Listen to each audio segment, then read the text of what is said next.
আমার সঙ্গে আজকে যিনি রয়েছেন শুরুতে তার সঙ্গে আপনাদের একটু পরিচয় করিয়ে দিতে চাই, যেটা অনুষ্ঠানের নিয়ম। কথা না বাড়িয়ে আমি তার সঙ্গে আপনাদের পরিচয় করিয়ে দিচ্ছি। আপনার নামটা একটু বলেন। আমার নাম শিমু। শিমু।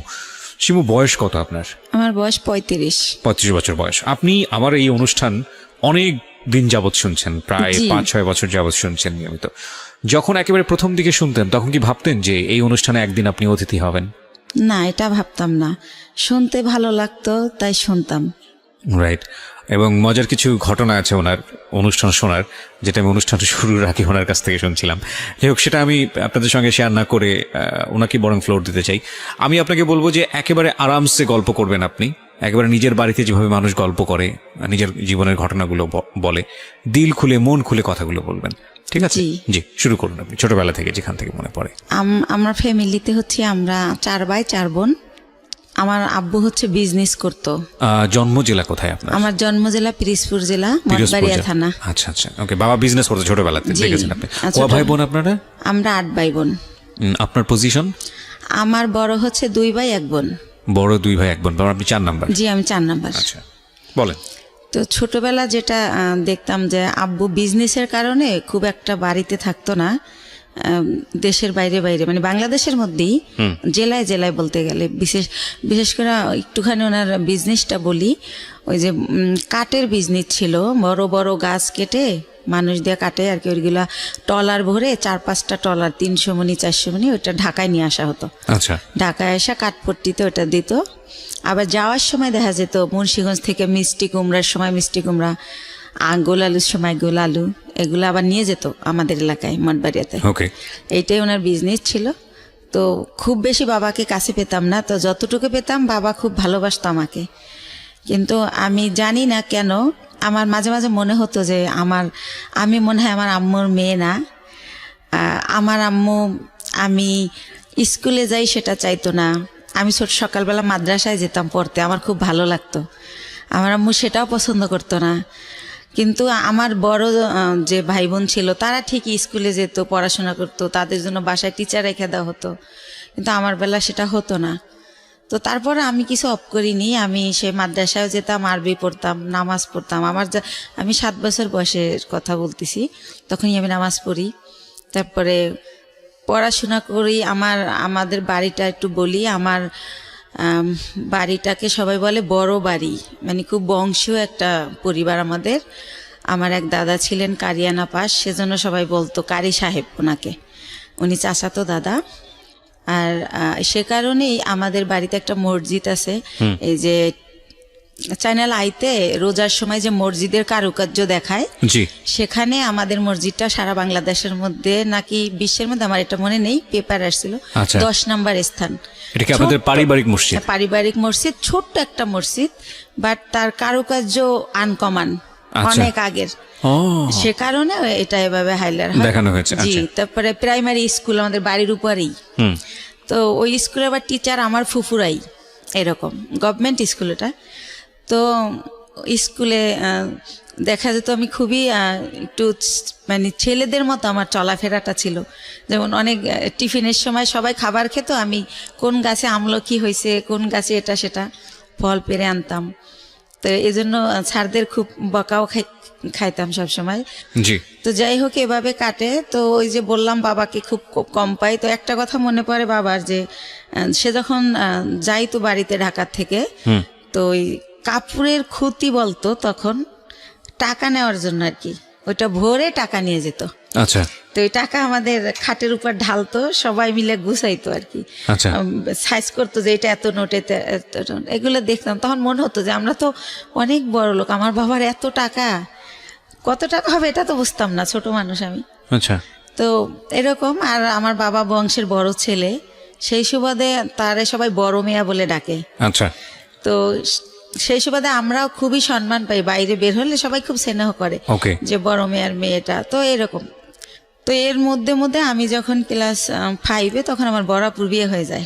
তারপরে হচ্ছে আমি যখন ক্লাস 7-এ পড়ি, তখন একদিন আমি স্কুল থেকে এসে দেখি যে বাসায় কয়েকজন লোক ড্রয়িং রুমে বসা, টুপি টুপি পরা। তখন আমার বড় বোন আমার কাছে একটা পেপারস নিয়ে যায় যে এখানে একটা সই দে। তো আমি বলি, এটা কিসের সই, ওনারা কারা?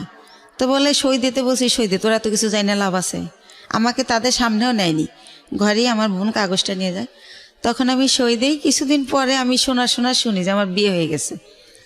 বিয়ে কি বা পুরো মানে ওই ছেলেটাও এখানে আসে নাই। তো কার সাথে বিয়ে হয়েছে কি আমি কিছুই জানতাম না। যেটা হয় এলাকায় এটা ছড়াই যায় যে আমার বিয়ে হয়েছে। স্কুলে গেলে সবাই বলে এই তোর নাকি বিয়ে হয়ে গেছে। তো বিয়ে কি এটাই তো আমি জানি না। তা আমি বলি যে কি বিয়ে হয়ে গেছে, কার সাথে বিয়ে হয়েছে, বিয়ে কেমনে হয়? বরাবরই তো দেখছি দুলাভাইয়ের সাথে বিয়ে হয়েছে, তো আমি তো এরকম দেখি নাই কিছু।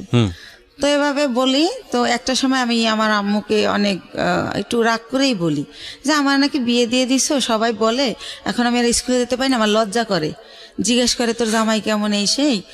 তো আম্মু বলে যে এত কথার দরকার নাই, বিয়ে হয়েছে কিনা সময় হলে বুঝাই বলবো। তখন আপনি কোন ক্লাসে পড়েন? ক্লাস 7-এ। ক্লাস 7-এ পড়েন। আচ্ছা, ছোটবেলা। তো এটা আপনাকে কিছুই বলা হয়নি, শুধু বলছে সিগনেচার করো? এরকম কিছুই হয় না, শুধু সিগনেচার। ধর্মীয় বিধান মতে এটা বিয়ে না। মানে আপনারা যদি বিয়েটাকে যদি আপনারা ধর্মীয় বিধানের জায়গা থেকে বলেন, আমাদের ধর্ম অনুসারে এটা বিয়ে হয়নি। এটা আমি ক্ষুদ্র জ্ঞানে বলছি, কিন্তু এটার মধ্যে যদি কোনো সীমাবদ্ধতা থাকে সেটার জন্য আমি ক্ষমা চেয়ে নিচ্ছি। বিশেষ করে এটার ব্যাপারে ভালো বলতে পারবেন যারা ইসলামী স্কলার তারা।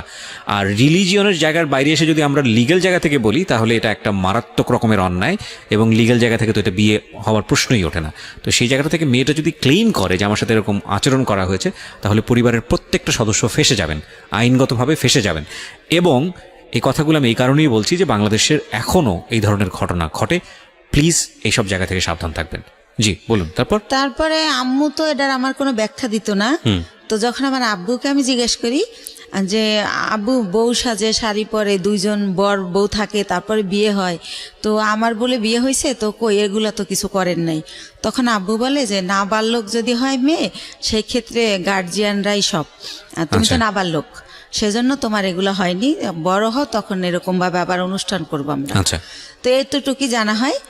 তো এর মধ্যে কি হয় যে আমি যখন ক্লাস 8-এ, তখন ওই লোকের আর কি ভাই হচ্ছে চেল্লায় আসে ঢাকাতে। তো আসলে আমাকে নিয়ে যাবে ওদের দেশে। তখন যখন কোন লোকের ভাই এটা? ওই আমার হাজবেন্ডের ভাই। হাজবেন্ডের নাম কি ছিল? হাজবেন্ডের নাম ছিল জাহিদ। আচ্ছা, তো জাহিদের ভাই মানে আপনার ভাসুর? জি, আমার ভাসুর। আচ্ছা। তো উনি আর কি আসে ঢাকাতে, তো আমাকে নিয়ে যাব ওনার সাথে। তো আমার আবার একটা অভ্যাস ছিল, এটা ভুলে গেছি বলতে, যে ছোটবেলা খুব বেড়ানের শখ, কেউ গেলে তার পিছে পিছে চলে যেতাম। আব্বু কোথাও যেতে নিলে আব্বুর পিছে, হয়তো খালি গায়ে আমি, কিন্তু দৌড় দিতাম যে আমার নিয়ে যাও। তো শুনলাম একটা দেশে যাব, নতুন একটা দেশ, ওদের বাড়ি পাবনা জেলাতে। তো আমি খুব খুশি, তো ওনার সাথে গেলাম। তো যাওয়ার পরে গ্রামে যেটা হয়, সবাই শুনছে যে আমি জাহিদের ওয়াইফ। তখন সবাই বলে যে মেয়ে, এত সুন্দর একটা মেয়ে, ওই সময় তো ছোট ছিলাম, সুন্দর ছিলাম, তো এত সুন্দর একটা মেয়ে পাগলটার সাথে কিভাবে দিল এর বাবা মা। আবার মেয়েটার একাই পাঠাই দিয়েছে, কেউ আসে নাই। আচ্ছা, কিন্তু পাঠাইছে অন্য সেন্সে, এটা আমার বাবার ফ্রেন্ডের বাড়ি, ওই সেন্সে পাঠাইছে। কিন্তু লোকজন সবাই জানে যে বউ হিসেবে আসছে, এটা জানছে গ্রামের মানুষ। তো এভাবে বলে, আমি তো সেম পুকুরে ডুবাচ্ছি, দৌড়াচ্ছি, শ্বশুর বাড়ি তো ওরকম বুঝতেছি না। তো ওনারা মা ডাকতে হবে, তো সেইভাবে আগে আন্টি ডাকতাম, এখন মা ডাকি শাশুড়িকে। ওটা বলে দিয়েছে যে ওনাকে মা ডাকবা? হ্যাঁ, বলে দিয়েছে।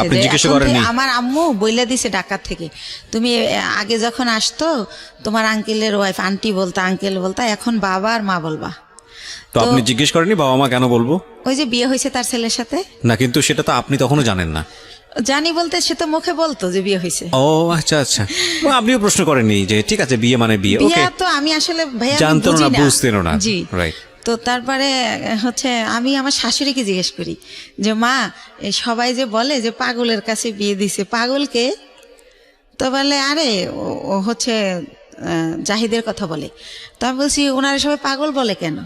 তো বলে ও হচ্ছে ঠিক মতো গোসল করে না, পুকুরে ডুবায়, মাঝে মাঝে খেলতে অন্য অন্য জেলায় চলে যায়, ফুটবল খেলে, তো সেজন্য সবাই পাগল বলে, মানে খুব ভালোভাবে থাকে না, অপরিষ্কার একটু।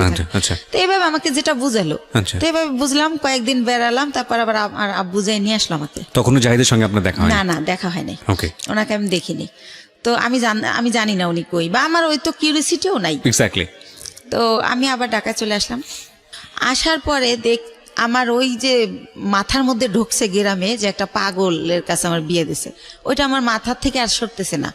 আমি পড়াশোনা করতে পারতেছি না, স্কুলে যাইতে পারতেছি না, হয়তো ক্লাসে আসি ম্যাডাম কি বলতেছে আমি শুনি না, এরকম হয়ে যাচ্ছি। মানে কিরকম জানি।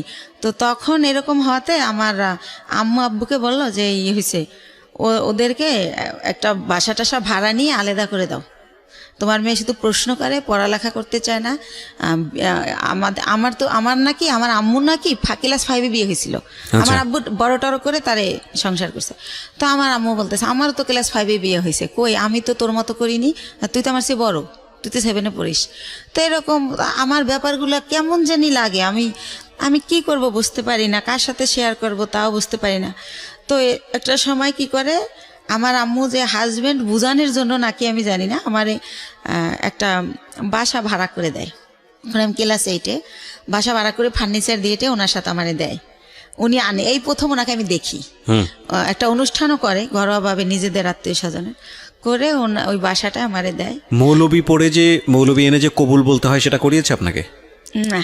Very interesting. ওকে। তো তারপরে যেটা হলো, ওই দিন যেদিন অনুষ্ঠান করলো সেদিনও মিলাদের মতো করে করলো, হুজুর টুজুর ছিল ওনারা। তো যাই হোক, আর উনি পাগলটা ছিল কি পরে যেটা জানি গল্পে চলে আসবে, উনি সবসময় এরকম না, 24 আওয়ার্স এরকম তা না।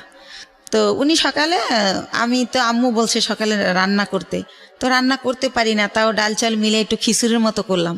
তো উনি খেয়ে অফিসে চলে গেল ওই গার্মেন্টসে। তারপরে এভাবেই করে, সে বাসায় আসে, খাওয়া দাওয়া করে, আমার সাথে তেমন কোনো কথা বলে না। এরকম পরের রাতে আবার দেখলাম কি, আমার একটা ছবির অ্যালবাম ছিল ফ্রেন্ডদের সাথে, কাজিনদের সাথে, ওইটা উনি টেনে টেনে ছেড়ে, তো ওই কাগজ ছেড়লে একটা আওয়াজ হয়, তো আমি ঘুমাই পড়ি কিন্তু ওই আওয়াজে জেগে যাই। তখন আমি বলি যে আপনি এগুলো ছেড়েন কেন, কি হয়েছে আপনার? এটা বলতেই সে আমাকে একটা চর মারে যে তুমি ছেলেদের সাথে ছবি তুলছো কেন, ছেলে মানে আমার কাজিনরা। আচ্ছা আচ্ছা। তখন আমি বলি তো কি হয়েছে, ও তো আমার খালাতো ভাই, আর আমরা তো একই বয়সের, একসাথে পড়াশোনা করছি, আমাদের বাসা থেকে পড়াশোনা করছে, তাই আপনি এমন করেন কেন, আপনি কি পাগল? আমি রাগ করে বলে ফেলি। তখন আমি ঠিক করি যে এর সাথে তো থাকা যাবে না, এভাবে কিভাবে থাকবো। তো ওই দিন রাত এভাবে কাটে, আমি সকালবেলা বাড়ি চলে যাই, গিয়ে আমার আম্মুকে বললে আমার আম্মু বলে তুমি বেশি চালাক, তোমাকে কে দিচ্ছে এই বুদ্ধি, কিসের পাগল, পাগল হলেও চাকরি করে কেমনে? হ্যাঁ, তো আমার সাথে সেই টর্চার শুরু হয়ে যায়, এরকম করে কি করব। তো আমি বলি যাই হোক আমি আর ওই বাড়িতে যাবো না, তো এইভাবে থাকি। তারপরে আমি ঠিক করি যে আমার কিছু একটা করতে হবে, আমি এই বাসায় থাকবো না, ওই বাসায় থাকবো না। তো আমাদের একটা পারিবারিক ডক্টর থাকে, পিজির অধ্যাপক, উনি ওনার একটা ক্লিনিক দেয় মিরপুরে। তো আমি ওনার সাথে একদিন দেখা করে বলি আঙ্কেল আপনার এখানে আমার একটা কাজ দিবেন? তো বলে কি কাজ করবা তুমি, ছোট মানুষ? তাই আমি বলি ওই যে প্রেশার মাপে কত কিছু করে, ইঞ্জেকশন দেয়, ওটা মানে শিখাবেন, আমি এগুলো পারবো। তা আমি এইতে তো অনেকটা তো আর ছোটো না। তো স্যার বলে, ওই আঙ্কেল বলে ঠিক আছে, এখানে চাকরি করলে আমাকে স্যার বলতে হবে, স্যার বলতে পারবা? হাসে আর বলে। আমি বলছি হ্যাঁ পারবো। তো ওইখানে কিছুদিন আমি শেখার পর আমি ওগুলো শিখে যাই, শেখার পরে আমার কিছু স্যালারি দেওয়া হয়, আর বেশি হচ্ছে আমার ভালো লাগে যে আমি ওইখানে টাইমটা পাস করতে পারি। আচ্ছা। তো এইভাবে চিন্তা আপনি নিজের বাড়ি থেকে করছেন? হ্যাঁ, শ্বশুর বাড়িতে যাচ্ছেন না, ওই বাসায় আর আমি যাই না, তো বাবার বাড়ি থেকেই করছি, বাবার বাড়ির কাছেই, যেহেতু সেকেন্ড কলোনি থেকে মাজার খুব দূরে না। তো এভাবে করি। তো আমার বাবা জানতে চায় কেন করি, আমি বলি যে ডাক্তারি পোশাক, নার্সের পোশাক আমার ভালো লাগে, তো তাই করি, আমার খুব ভাল লাগতেছে। তো পড়াশোনার কি হবে? আমি না পড়াশোনা চলবে, সমস্যা নেই। তো এভাবে যাইতে থাকে।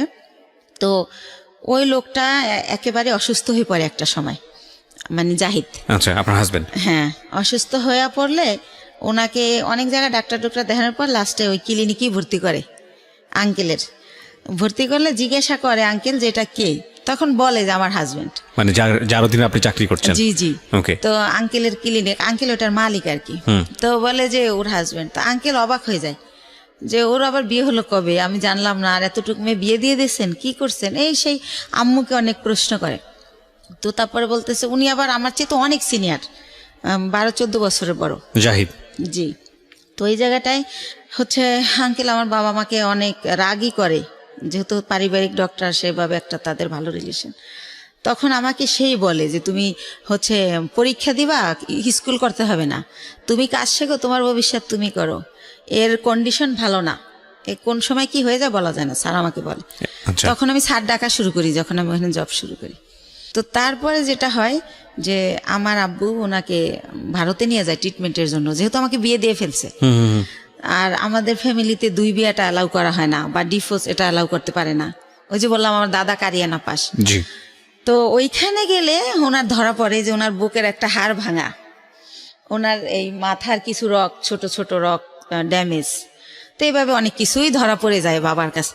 তো বাবা আয়সা যখন আমার শ্বশুরের মধ্যে মারা যায়, তো শাশুড়িকে প্রশ্ন করে যে আপনার ছেলে এত দিক দিয়ে ড্যামেজ, তারপর আমার মেয়েটাকে কেন নিলেন? আমার এত সুন্দর মেয়েটা হরিণের মতো দৌড়াতো, সেই মেয়েটাকে এরকম করলেন, এখন কি করব আমি?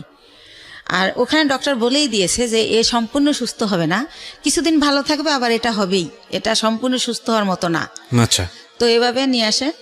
তো এগুলো যখন আম্মুকে আমার আব্বু বলে, তখন আমি শুনতে পারি আড়াল থেকে।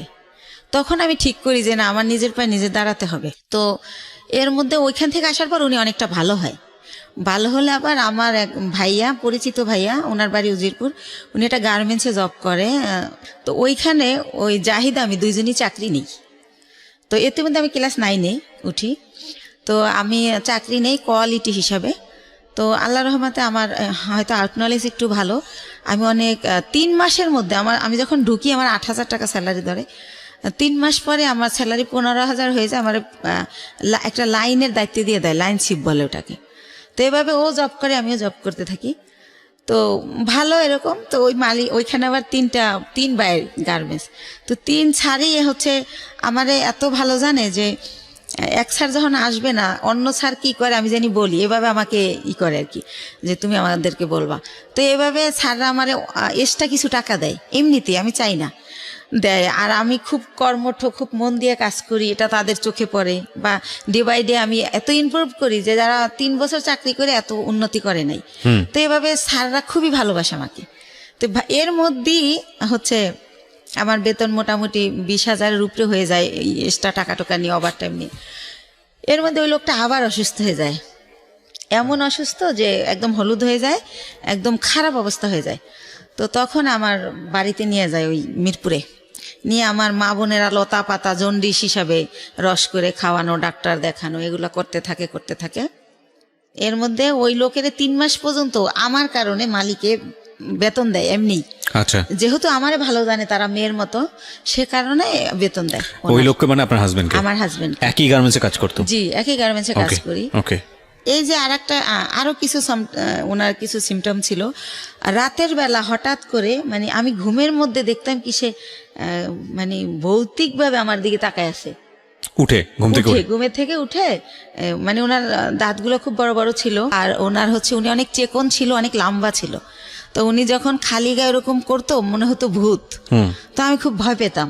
তো ভয় পেলে কি হবে, আমি আবার ছোটবেলা থেকে তো কোরআন পড়তাম, নামাজ পড়তাম। তো ওইভাবে আবার দোয়া টোয়া পরে আবার ঘুমাই যেতাম। যেহেতু আমার অফিসটা ছিল সকাল 8টা থেকে রাতের 10টা পর্যন্ত, তো অনেক হার্ডওয়ার্ক করা হতো, রাতে খুব ক্লান্ত থাকতাম। তো আমি আর কেউ বলা বন্ধ করে দিলাম, কারণ ফার্স্ট দিকে যখন এর কথা বলতাম কেউই তো অ্যালাউ করতেছে না, আমাকে কেউ বুঝতেই আসে না। তো যাই হোক, এভাবে হয় আমার হচ্ছে। এভাবে চাকরি করতে করতে 2001 সালে আমি হচ্ছে 2000-এর শেষের দিকে আমি কনসেপ্ট করি, অফিসে মাথা ঘুরে পড়ে যাই। তখন আমারে হচ্ছে পরীক্ষা নিরীক্ষা করে ডাক্তারের কাছে নিয়ে দেখে যে আমার বাচ্চা পেটে। জি। তো বাচ্চা পেটে দেখলেও আমি অসুস্থ, ওষুধ খাচ্ছি, রেস্ট, যখন মাথা ঘুরে যায় নামাজের রুমে রেস্ট নিচ্ছি, যেহেতু স্যাররা আমার ভালো জানে। তো সেভাবে আমি আমার জবটা চালিয়ে যাই। তো যখন 6 মাস হয়ে যায় তখন আমি আর পারি না, নিজের সাথে আর যুদ্ধ করতে পারি না, তখন আমি জবটা ছেড়ে দেই। তো এর মধ্যে আমার মোটামুটি বেশ কিছু টাকা সঞ্চয় হয়ে যায়। তো জবটা ছেড়ে দেওয়ার পর আমার বেবিটা যখন হয় 2001 সালের মানে জানুয়ারি মাসের 31 তারিখ রাত 12:30টায় হয় আমার ছেলেটা। ওকে। সেখানেও বলি, আমাকে যখন একটা প্রাইভেট ক্লিনিকে নেয়, অন্য লোকে নেয়, আমার হাজবেন্ড নেয় না। আর আমি যে প্রেগনেন্ট, এই সময়টা আমার মার আমাকে একটু সময় দেওয়া উচিত, আমার কাছে থাকা উচিত, কিন্তু আমার মা সেটা করে না। তো সে কারণে আমি ওই ভাড়া বাসায় থাকি, মার কাছে আর থাকি না। তো আমি যখন আমারে অন্য মানে ভাড়াটিয়ারা নিয়ে যায় একটা ক্লিনিকে, সেখান থেকে আমার অবস্থা খারাপ দেখে, যেহেতু আমার বয়স কম, সেজন্য আমার অবস্থা খারাপ হয়ে যায়, বা আমার খাওয়া দাওয়া হয় না ভালো। তো আমার ঢাকা মেডিকেল নিলে তখন ডক্টররা বলে যে ইমিডিয়েটলি সিজার করতে হবে, না হলে বাচ্চা মা কাউকে বাঁচানো যাবে না। তো সিজার করবে, হাজব্যান্ডের সিগনেচার লাগবে। এখন হাজব্যান্ড কোথায়? তখন উনি আবার ওই অসুস্থ থেকে সুস্থ হয়ে মোটামুটি অফিসে আবার যায়। ওই কোম্পানি আবার অফিসটা পুরান ঢাকায় নিয়ে যায়, সেখানে উনি জব করে। তো ওনাকে বারবার বলা হয় যে আপনি আসেন, আপনার সিগনেচার ছাড়া অপারেশন হবে না। বলে কেউ একজন দিয়ে দিলেই হয়, আমি যাব না। সে আর যাই না। তো এক পর্যায়ে আমার যে এক ভাইয়া, ওই যে বললাম যে আগে জব করতাম একসাথে, ওই ভাইয়াটা হাজবেন্ডের জায়গায় সিগনেচার করে। তো আমার সিজারে আমার ছেলেটা হয়। আপনার ছবি দেখাবো না, আমি নিয়ে আসছি মাশাল্লাহ। জি।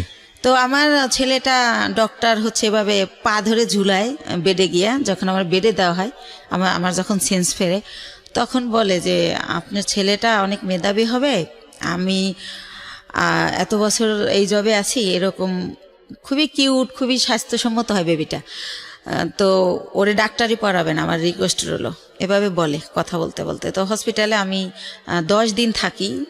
ওখানে রাখা হয় 7 দিন, কিন্তু যেহেতু আমি ছোট, তার মধ্যে সিজার হয়, এই জন্য 10 দিন রাখি।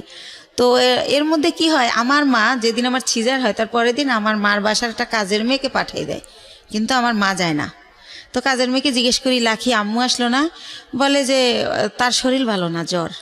তো লাখি আমার সাথে থাকে হসপিটালে। আচ্ছা। আর একটা বুয়া, বাচ্চার বয়স কত? না, আমার বাচ্চা তো মাত্র হলো, আমি হসপিটালে। ওকে, ঠিক আছে। তো আমার হসপিটালে তো একটা, আমি তো সিজারের, আমি তো বাচ্চার কিছু করতে পারবো না, সেজন্য এই খবর পেয়ে আমার মা লাখিকে পাঠায়, কিন্তু মা যায় না। তো 10 দিন পর আমার এই লাখি সহই আমার বাড়িতে নিয়ে যায়, আমার বাসায় নিয়ে যায়। তারপর আমার মা দেখতে আসে আমাকে। তখন আমি অনেক কান্না করে জিজ্ঞেস করি যে মা, তুমি কি সত্যি আমার মা? আমি হসপিটালে রইলাম, এত কষ্ট করলাম, তুমি আমার দেখতে আসলা না, এখন আসছো কেন? কয় আয়সা কি অন্যায় করে ফেলছি, একটু পরেই চলে যাব, আসছি তোমার বাচ্চার চুল কামাইতে হবে তাই। তো আমি তো বুঝি না চুল কামাইতে হয় বা কিছু একটা। তো উনি আমার বাচ্চার চুল কামায়, ওই দিন থাকে, তারপরের দিন আবার চলে যায়। তো এর মধ্যে আমার ওই যে ভাইয়াটা যে সিগনেচার দিছিল, সেই ভাইয়াটা আমার বেবিটাকে দেখতে আসে। আসার পরে আমি ওনার সাথে শেয়ার করি যে ভাইয়া, আমি তো এখন জব করতে পারবো না, জব করলে আমার বাচ্চা কার কাছে রাখবো? তাহলে আমার তো কিছু টাকা আছে, আপনি কি আমার টাকাটা নিয়ে কোনো ব্যবসা করতে পারেন, এরকম যে আপনিও ব্যবসাটা করলেন, আমারে কিছু দিলেন যাতে আমি চলতে পারি বাচ্চা নিয়ে। তো উনি আমার সবই জানে, আমার কষ্টের কথা। তো বলে আচ্ছা দেখা যাক কি করা যায়। তো উনি আবার 1 সপ্তাহ পরে এসে বলে, শিমু একটা ব্যবসা খুঁজে বের করছি। কি? এক্সেসরিজ ব্যবসা, গার্মেন্টসের মাল কিনে আমরা গার্মেন্টসে দিব। তো আমি তো বুঝি না এক্সেসরিজটা। তো উনি আমার বুঝাই বলে যে পলিথিন, কার্টন, লেবেল, হ্যান্ডটেক, এইসব। তো কত টাকা লাগবে ভাইয়া? তো বলে তোর কাছে কত টাকা আছে সেটা বল। তাই আমি বলি আমার কাছে মনে হয় 60-70 হাজার টাকা আছে, এটা হবে? তো বলে যে হ্যাঁ, এটা দিয়েই শুরু করি, প্রথম দেখি কি হয়। তো আল্লাহ রহমতে উনি শুরু করলে প্রায় আমার খরচও চালায়। এরপরে উনি 6 মাস পরে বলে যে প্রায় আমাদের পুঁজি হয়ে গেছে 3 লাখ টাকার মতো 6 মাসের মধ্যে। তো অনেক ভালো লাভ। তো তখন বলে যে আরও টাকা ইনভেস্ট করলে ভালো হতো। তো আমার বাবার দেওয়া কিছু গয়না থাকে আমার, সেই গয়নাগুলো আমি বিক্রি করে আরও টাকা ওইখানে ঢুকাই। তো এরকম করতে করতে আমার বাচ্চাটা, মানে আমার ছেলেটার বয়স হয়ে যায় 2 বছর। 2 বছর, ওকে। 2 বছর হয়ে যায়। তো আল্লাহর রহমতে ভালোই আছি, ভালোই চলতেছি, ব্যবসা খুব ভালো হচ্ছে। তো এভাবে তো আমি বলি যে ভাইয়া এখন একটা অফিস নেন, তাহলে আরও ভালো হবে। তো ভাইয়া কি করে, একটা আরামবাগে ছোট একটা অফিস ভাড়া নেয়, কার্ড ছাপায়, ভিজিটিং কার্ড, কোম্পানির একটা নাম দেয়, স্বদেশ ইন্টারন্যাশনাল। তো এইভাবে একটা নাম দিই আমরা। তো তারপরে যেটা হয় যে ব্যবসা কি হয়, যে টাকা যায় তার চেয়ে আমরা 3 ডবল মাল বাকি আনা যায়। ধরেন 1 লাখ দিয়ে 3 লাখ টাকার মাল বাকি আনা যায়। এভাবে আমরা আবার কোম্পানির মাল দেই। এভাবে করতে করতে আল্লাহর রহমতে আমাদের পুঁজি প্রায় সে 30-40 লক্ষ টাকা হয়ে যায়। যেহেতু আমরা কম পুঁজি খাটাই ভালো ব্যবসা করতেছি, যেহেতু আমাদের লেনদেন ভালো, এর মধ্যে আমাদের 3টা কর্মচারী নিয়ে নেয় ভাইয়া, একটার নাম স্বপন, একটা বাপ্পি, আর একটা রেজা। তো এভাবে ভালো ব্যবসা চলতেছে। তো আমার ছেলেটা 2 বছর যখন হয়, ও একা একা পেন্সিল খাতা দিয়ে বসাই দেয় খেলতে, দেখি যে ও সরোয়া লিখে ফেলে। এভাবে তো দেখি যে আব্বু এরকম করো, তো লেখে। তো তখন আর ওরে আমি বলি আমার ভাইয়াকে যে ভাইয়া ওরে না স্কুলে দিয়ে দেই, কিন্ডারগার্টেনে, ও তো লেখা শিখে গেছে। কয় দূর হবো কা, এত তাড়াতাড়ি না। তো এরকম করতে করতে আমাদের বাসায় একটা ম্যাডাম ভাড়া থাকে পাশের ফ্ল্যাটে। তো ম্যাডামকে বলি, ম্যাডাম কয় ওর পরীক্ষা দেওয়া লাগবে না, এমনি নিয়ে যায় নাইসেন, ভালো হবে, এতে ওর শেখা হলো, সামনের বছর ভর্তি করবেন। তো এইভাবে নিয়ে যেতাম, আসতাম, ফিটার নিয়ে যেতাম ব্যাগে করে, ওর ফিটার খাওয়াতাম টিফিনে। তো এভাবে ওরা সবাই আদর করে। ওর নাম হীরামণি। তো তো ওর নাম হীরা, তো আদর করে সবাই হীরামণি ডাকে। তো এরকম একটা পজিশনে আমার বাবা শোনে যে আসলে আমার বেশ কিছু টাকা হয়েছে, আমি ভালো বিজনেস হচ্ছে আমার, আমি খুব ভালো আছি। তো আমার বাবা আমাকে বলে কি যে ওই যে কারি দাদু, সেই দাদু মারা গেছে, দাদুর ছেলেরা সব আমেরিকায় সেটেল, তো তাদের কিছু জমি বিক্রি করে চলে যাবে, একেবারেই কম দামে দিয়ে দিবে যদি নিজেরা নেয় যারা বেলাডের। তো আমার বাবা আমাকে বলে যে হচ্ছে এরকম জমি বিক্রি করবে, তো তুমি কি কিনবা? তো আমি ভাইয়ের সাথে আলাপ করি, তো ভাই বলে যে জমি তো আর কিনলে ফালানো যায় না, কিনতে পারিস যেহেতু কম দাম। তো মাত্র 1 বিঘা জমি মাত্র 45,000 টাকা দাম। তো ওই 45,000 টাকা দিয়ে আমার বাবাকে আমি দেই, আমার বাবা জমিটা আমার নামে কিনে, আমি যাইও না দেখিও না, ওই আমাদের পিরিজপুরে আর কি মঠবাড়িয়াতে। তো এইভাবে আমার জমিটা হয়। তো এরকম এর মাঝে মাঝে ওই যে লোক, এর আর একটা কথা ভুলে গেছি, এরপরে কি হয়, আমার বেবিটার যখন বয়স 1 বছর, তখন সবাই বলে যে একটা বেবি হয়েছে এখন ভালো হয়ে যাবে। তো উনি মাঝে মাঝে নাই হয়ে যায়, আবার চলে আসে, এভাবে আপ অ্যান্ড ডাউন চলতে থাকে। তো অনেকে বলে যে বিজনেসে ঢুকাইতে, তো আমি দেই না, কারণ তো ওনার তো ব্রেন ঠিক নাই, তো সেজন্য দেই না, যে না উনি মাঝে মাঝে জব করে আবার চলে যায় আবার আসে। তো উনি কি করে, ঈদ যেমন প্রথম ঈদ আমার বেবি হওয়ার পরে, তো ঈদের দিন উনি হচ্ছে চান রাতের দিন ওনার এক ভাগ্নে আমার এখানে জব করে, যেটার নাম বললাম রেজা, আর একটা থাকে ভাগ্নে আনোয়ার। তো চান রাতের দিন ওরা বাসায় আসছে, তো রাত অনেক হয়েছে, আমি বলি এই তো আনোয়ারে জিজ্ঞেস করি তোমার মামা বাসায় আসবে না? বলে না। আমি বলছি কেন, কোথায় গেছে? কয় ওনার এক ফ্রেন্ড আসছিল কুমিল্লা থেকে, সম্ভবত উনি কুমিল্লা চলে গেছে। তো এর আগেও একবার ফার্স্ট ঈদে এরকম করে, উনি চান রাতের দিন নাই হয়ে গেছে, তো উনি আবার কোরবানির আগে ব্যাক করে। এতদিন উনি কই ছিল জিজ্ঞেস করলে অ্যান্সার করে না। তো সেম কাহিনী আমার ছেলে হয়েছে, আমার ছেলের বয়স 1 বছর, আমার ছেলের ফার্স্ট ঈদ উনি এরকম চান রাতে আসে নাই। তো আমি বললাম যে আগে আসে নাই সেটা একটা ব্যাপার ছিল, এখন তো একটা ছেলে আছে, তা উনি গেল কোথায়? তো এভাবে জানতে জানতে জানি যে উনি কুমিল্লা চলে গেছে। কিন্তু ওনার একটা ব্যাপার ছিল যে উনি কোথায় যেত এটা বলে যেত না কখনো, ওনার মনে হয়েছে উনি চলে গেছে, আবার কেন জানি মনে হয়তো উনি ব্যাক করতো, উনি এই টাইপের ছিল। তো এভাবে কিন্তু আমার বাবা ওই সম্পত্তিতে আমার নামের জায়গায় স্বামীর নাম ইউজ করতে হয়, কাগজের তো একটা আছে, ফর্মালিটি আছে সেই ক্ষেত্রে। তো এভাবে করতে করতে 2007 সাল খুবই ভালো চলতেছি। 2007 সাল হয়ে গেল, আমাদের বিজনেস আরও অনেক বড় হলো, সরকারিভাবে এলসি করা হলো। তো এভাবে করতেছি। এর মধ্যে হচ্ছে ওই যে ভাইয়া যে প্রধান ছিল বিজনেসের সব কিছু দেখাশোনা করতো, ওনার নাম হচ্ছে দুলাল, ওনার বাড়ি উজিরপুর থানায়, সানুহার গ্রাম। তো ওনারে আমি আমার আপন ভাই, ব্লাডের চেয়েও বেশি, মানে ওনারে আমি অনেক রেসপেক্ট করতাম। উনি বাসায় আসলে আমার মনে হতো আমার ফ্লোরটা বইতে কাঁপে, কারণ মাথায় কাপড় না থাকলে বলতো মাথায় কাপড় নাই কেন, একটু হেসে কথা বললে, একটু জোরে হাসলে বলতো মেয়ে মানুষ এত জোরে হাসে কেন, বা এসে জিজ্ঞেস করতো 5 ওয়াক্ত নামাজ পড়ছিলি তো।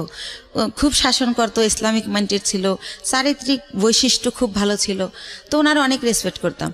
তো উনি ছিল আমার সব কিছু। কোথায় কি আমি তো আর অত বুঝি না, মেয়ে মানুষ, বিজনেসটা উনি করতো, কিন্তু টাকা পয়সা যখন শর্ট পড়তো আমি ফ্রেন্ড সার্কেল দেখা দাঁড় করতাম, এরকম করে দিতাম, আবার ব্যাংক লোন করতাম, এরকম ভাবে চলতো। কখনো গহনা বিক্রি করতাম, এরকম চলতো। তো ভালোই। এর মধ্যে হচ্ছে 2007-এর দিকে উনি ফেরত আসলো ইভেন্ট, তখন আমি ওনাকে কোনোভাবেই রাখবো না। তো আমার বাবা মা সবাই বলল যে হচ্ছে শেষবারের মতো দেখো, এরপরে যদি চলে যায় তাহলে আর আমরাই ওনাকে কোনোভাবে আর অ্যালাউ করবো না। তো সেবার উনি 3 মাস ছিল। আচ্ছা, 3 মাস কোথায় যেত আপনি জানতেন না? না না, একদমই জানতেন না। ওনার বাবা মাও জানতো না, উনি যখন বিয়ের আগে ভাবে নাই হইতো, আচ্ছা, জানতো না উনি কোথায় যায়। তো যখন হচ্ছে 3 মাস ছিল, এবার 3 মাস থাকার পরে উনি আবার নাই হয়ে চলে যায়। তো তারপরে হচ্ছে কি, উনি যখন চলে যায় এই 3 মাস থেকে, এই লাস্ট, ওনার পাটার আসবে না, এরপর আমি অন্য ইয়েতে যাব। তো উনি যখন চলে যায় তখন আমার আবার বেবি পেটে চলে আসে, সেকেন্ড বেবি। কিন্তু একটা কথা ভাইয়া বলে রাখি, মানে হাজবেন্ড ওয়াইফ এক জায়গায় যাওয়া, হাজবেন্ড ওয়াইফ কথা বলা, একসাথে খাওয়া, ওনার সাথে আমার এটা কোনোদিনও ছিল না। কিন্তু কি হতো, উনি আসলে ঘুমাতো আলাদা রুমে, কিন্তু হয়তো বা সকাল আজানের পরে বা আজানের আগে কোনো একটা টাইমে আমি ফিল করতাম যে উনি আমার বেডে আসছে। মানে হঠাৎ করে আচমকা শারীরিক সম্পর্ক? হ্যাঁ, হঠাৎ করে আসতো, উনি আমার সাথে ঘুমাতো না, আসতো, আমি টের পাইতাম। অনেক সময় আমি এমনও হয়েছে যে ওনাকে আমি মেরেছি। হঠাৎ করে তুমি কেন আসলে? আমি ঘুমাইছি, বাচ্চাকে ঘুম পাড়িয়ে, বা আমার শরীর খারাপ, হঠাৎ করে ঘুমের মধ্যে, তো আমার খারাপ লাগতো, আমি ধাক্কা টাক্কা দিতাম এভাবে। তো এভাবে উনি ওনার সাথে আমার রিলেশনটা শারীরিক যেটা বলেন এতটুকুই ছিল, এর বাইরে কিছু ছিল না। ভালো মন্দ কোনো কথা বলা ছিল না, কোনো দিনও ছিল না এটা। জি, সেকেন্ড বেবি আসলো। হ্যাঁ, সেকেন্ড বেবি আসলো। তো এখন আমি তো সেকেন্ড বেবি নেব না, কারণ আমি ফার্স্ট বেবির কারণেই আমি আমার জবটা ছেড়ে দিয়েছি, বিজনেসটাও মানুষ করতেছে। সেই ফার্স্ট বেবিরে আমি স্কুলে নিয়ে যাচ্ছি, আনতেছি, ওরে গান আবৃত্তি অভিনয় শিখাচ্ছি, বিভিন্ন সাবজেক্টে দিচ্ছি যে ও ভালো কিছু করবে। ও ছোটোবেলা দিয়ে একা একা আসিফের গান করে 3 বছর বয়সে, তখন আর আমি 4 বছর বয়সে গানের স্কুলে দিয়ে দিই, গ্যান্ডারিয়া কিশালয় কচিকাচার মেলা, খুব ভালো একটা স্কুল, ওটা সাংস্কৃতিক। তো যাই হোক, ওরে নিয়ে আমি খুব বিজি, আমি তো বেবি নেব না। তো এখন বেবি মানে নষ্ট করার জন্য অনেক জায়গায় যাই, কেউ নষ্ট করতে পারে না, নষ্ট করে না, যে আপনার সিজারের বেবি এমআর করলে আপনার ইনফেকশন হতে পারে, বিভিন্ন রকম ভয় দেখায়। তো তারপরে আমি হোমিও কিছু ওষুধ খাই, কেউ বলে কাঁচা আনারস খেলে নষ্ট হবে। তো যাই হোক, কোনোভাবে আমার বেবিটা নষ্ট হয় না, থেকেই যায়। থেকে যাওয়ার পরে ঠিক আছে, সেকেন্ড বেবি পেটে। তো এভাবে সেকেন্ড বেবিটা হয় 8 দিনে। ওই টাইমটাতে আমি অনেক অসুস্থ থাকি, এতটা অসুস্থ, 8 দিনে আমার 2 মাস থাকতে হয় হসপিটালে। তো ওই টাইমটাতে 2 মাস আমি যখন থাকি, ওই যে আমার ভাইয়া, সে আমার ব্যবসার টাকা দিয়ে তার ভাইকে বিয়ে করায়, তার বোনকে বিয়ে দেয়।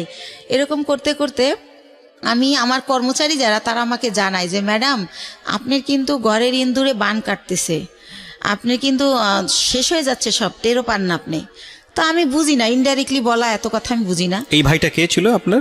ওই যে আমার যে বিজনেস করতো, টাকাগুলো আমি দিতাম, বাট সে বিজনেসটা আপন ভাই তো না? না না। তাহলে উনি আমাকে বোন ডাকছিল, আর আমার বড় ভাইয়ের নামে ওনার নাম। ওকে, সেই সুবাদে ওনার আমি ভাই বলি। ঠিক আছে। তো এইভাবে, তো আমি এগুলো শুনলে ওনার আমি এত বিলিভ করি যে এত বছর সে আমার বিজনেসটা, সেই 60,000 টাকা পুঁজি থেকে আল্লাহ রহমতে এখন 40-50 লক্ষ টাকার বিজনেস, সে যদি আমার ভালোই না বাসতো, এটা তো হতো না। আর আমার ছেলেটাকে প্রচণ্ড রকম ভালোবাসে, মানে সে ডিউটিতে থাকলেও বারবার ফোন দিয়ে জিজ্ঞেস করে। এর মাঝে যখন ফোন বের হয়, সে আমার ফোন কিনে দেয় আমার ছেলের খবর নেওয়ার জন্য, আমি ফোন ইউজ করি, এরকম অনেক কিছু হয়ে যায়।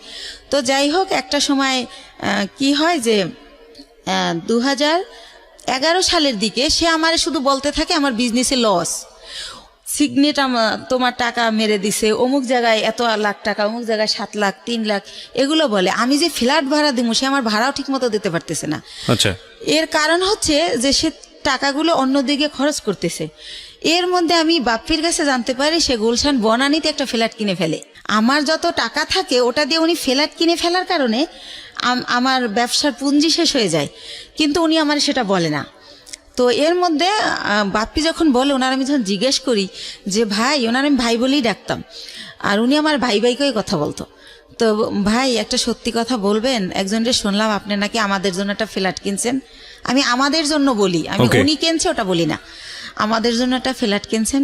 তখন হাসে আর কয়, এই গুলশান একটা ফ্ল্যাটের দাম জানিস? কিসের ফ্ল্যাট কিনছি গুলশানে? তুই ভুল শুনছিস। তো এর মধ্যে আবার সে আমার একটা সান্ত্বনা দিল যে রিভার ভিউতে 6 শতক জমি কিনছি তোর আর আমার নামে। হয়তো ওইটা কেউ শুনছে, বাপ্পিরে বলছিলাম, মনে হয় বাপ্পি তোরে ওইটা উল্টাভাবে বলছে। তো আমি ভাইয়ের কথাই বিশ্বাস করলাম, বাপ্পির কথা আর বিশ্বাস করলাম না। বাপ্পি আমাদের শুরু থেকেই কর্মচারী। তো যাই হোক, এভাবে 12 সালে দেখি যে আমার হচ্ছে মানে এমন অবস্থা হয়ে যাচ্ছে, সে 2-3 মাসের ভাড়া একসাথে দিচ্ছে।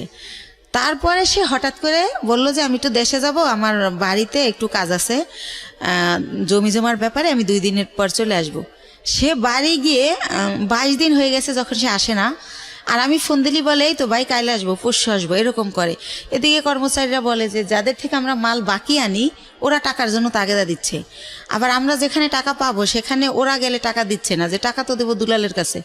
তো এভাবে আমি একদিন অনেক কান্নাকাটি করি, ভাই আপনি আসেন না কেন, এরকম এরকম অনেক কিছু বলি। এর মাঝে আমাদের ডিএসএস একটা অফিস নেয়, ওই অফিসটা ছেড়ে আরামবাগেরটা। তো আরামবাগেরটা আমি চিনতাম, ডিএসএস অফিসে আমি কোনোদিন আসি নাই, কারণ যেহেতু ছেলেদের কাজ কারবার সবাই পুরুষ মানুষ, ভাই চাইতো না যে আমি আসি, তো আমি আসতাম না। তো আমি অনেক কান্নাকাটি করি যে ভাই আমার কি সব কিছু শেষ হয়ে গেল, আমার স্বামী দিয়ে আমি সুখ পাইলাম না, আমি চিন্তা করছিলাম আমার ছেলেটাকে আমি মানুষ করব, আপনি তো সবই জানেন আমার জীবনের, এখন আপনি কোথায় গিয়ে লুকাই রয়েছেন, আমার কি হবে এখন, আমি কোথায় যে দাঁড়াবো। তো এভাবে অনেক কান্নাকাটি করার পরে বলে কি যে আচ্ছা ঠিক আছে আমি 2 দিন পর আসতেছি। এরকম করতে করতে সে 1 মাস থাকে। 1 মাস থাকার পর আমি জানতে পারি যে সে বিয়ে করছে দেশে, সেজন্য সে আসে না। তো সে 1 মাস পরে সে বউ নিয়ে এসে ওই গুলশান ফ্ল্যাট কমপ্লিট হয় নাই দেখে সে লেট করতেছিল বাড়িতে। তো যখন সে নিউজ পায় যে ফ্ল্যাট কমপ্লিট, তখন সে বউ নিয়ে ওই ফ্ল্যাটে ওঠে, কিন্তু টাকা কিন্তু তার একটা পয়সাও ছিল না, টোটাল টাকাই কিন্তু আমার ছিল। সে ওঠার পরে আমি ওইটাও বাপ্পির কাছে জানি। আমি যখন জিজ্ঞেস করি ভাই আপনি কোথায় উঠছেন, সে আইসা বলে যে আমি তো এরকম আমারে বলে যে আমি তো বিয়ে করছি, বউ নিয়ে কি তোর বাসায় উঠবো না চম্পার বাসায় উঠবো, তার বোনের নাম বলে। এই চম্পাকেও সে বিয়ে দেয় আমার অর্থ দিয়েই, এটা আমি পারমিশনই দিছিলাম, কিন্তু সে যত টাকা খরচ করছে অত টাকা খরচ করতে আমি বলছিলাম না। তো যাই হোক, আমি বলি যে না আমাদের বাসা আপনার বউ নিয়ে উঠবেন কেন, এটা কেমন দেখা যাবে, আপনি চম্পার বাসায় ওঠেন। কারণ তার প্রতি তো এর মধ্যে আমি বিরক্তি, সে আমার সাথে যা করতেছে ঠিক করতেছে না। তো পরে আমি জানতে পারি যে সে আসলে নিজের ফ্ল্যাটই ওঠে। তো ওঠার পরে আমি তখন তারে বলতে থাকি যে ভাই আমি আপনি যে 1 মাস ছিলেন না, আমি অনেক টাকা লোন করছি, এটা দিতে হবে, আপনি আমার তাড়াতাড়ি টাকা দেন। আমি টাকার জন্য তার খালি প্রেশার ক্রিয়েট করতে থাকি যে আমার কত টাকা আছে, আমার হিসাবটা দেন। তো আরেকটা কথা বলে রাখি, সে আমার একটাবার বলে কি ডিএসএস অফিস নেওয়ার আগে যে 20 লক্ষ টাকা না দেখাইলে গভর্নমেন্ট আমাদের এলসি করতে দিবে না। তো সেই ক্ষেত্রে আমাদের তো এখন 20 লক্ষ টাকা নাই ব্যাংকে, মনে হয় 10 লাখ টাকার মতো আছে। তো ব্যাংকে এসেতে চম্পার একটা অ্যাকাউন্ট আছে, ওর 10 লাখ টাকা আছে, তা আমাদের টাকাটা ওর অ্যাকাউন্টে ওরে দিয়ে জমা দেওয়াই, তাহলে 20 লাখ টাকা দেখাইলে আমাদের এলসি দিবে, তাহলে আমাদের ব্যবসাটা অনেক বড় হবে, আমাদের খুব রিসেন্টলি তোদের আমি ঢাকায় ফ্ল্যাট কিনে দেবো, এইভাবে বলে।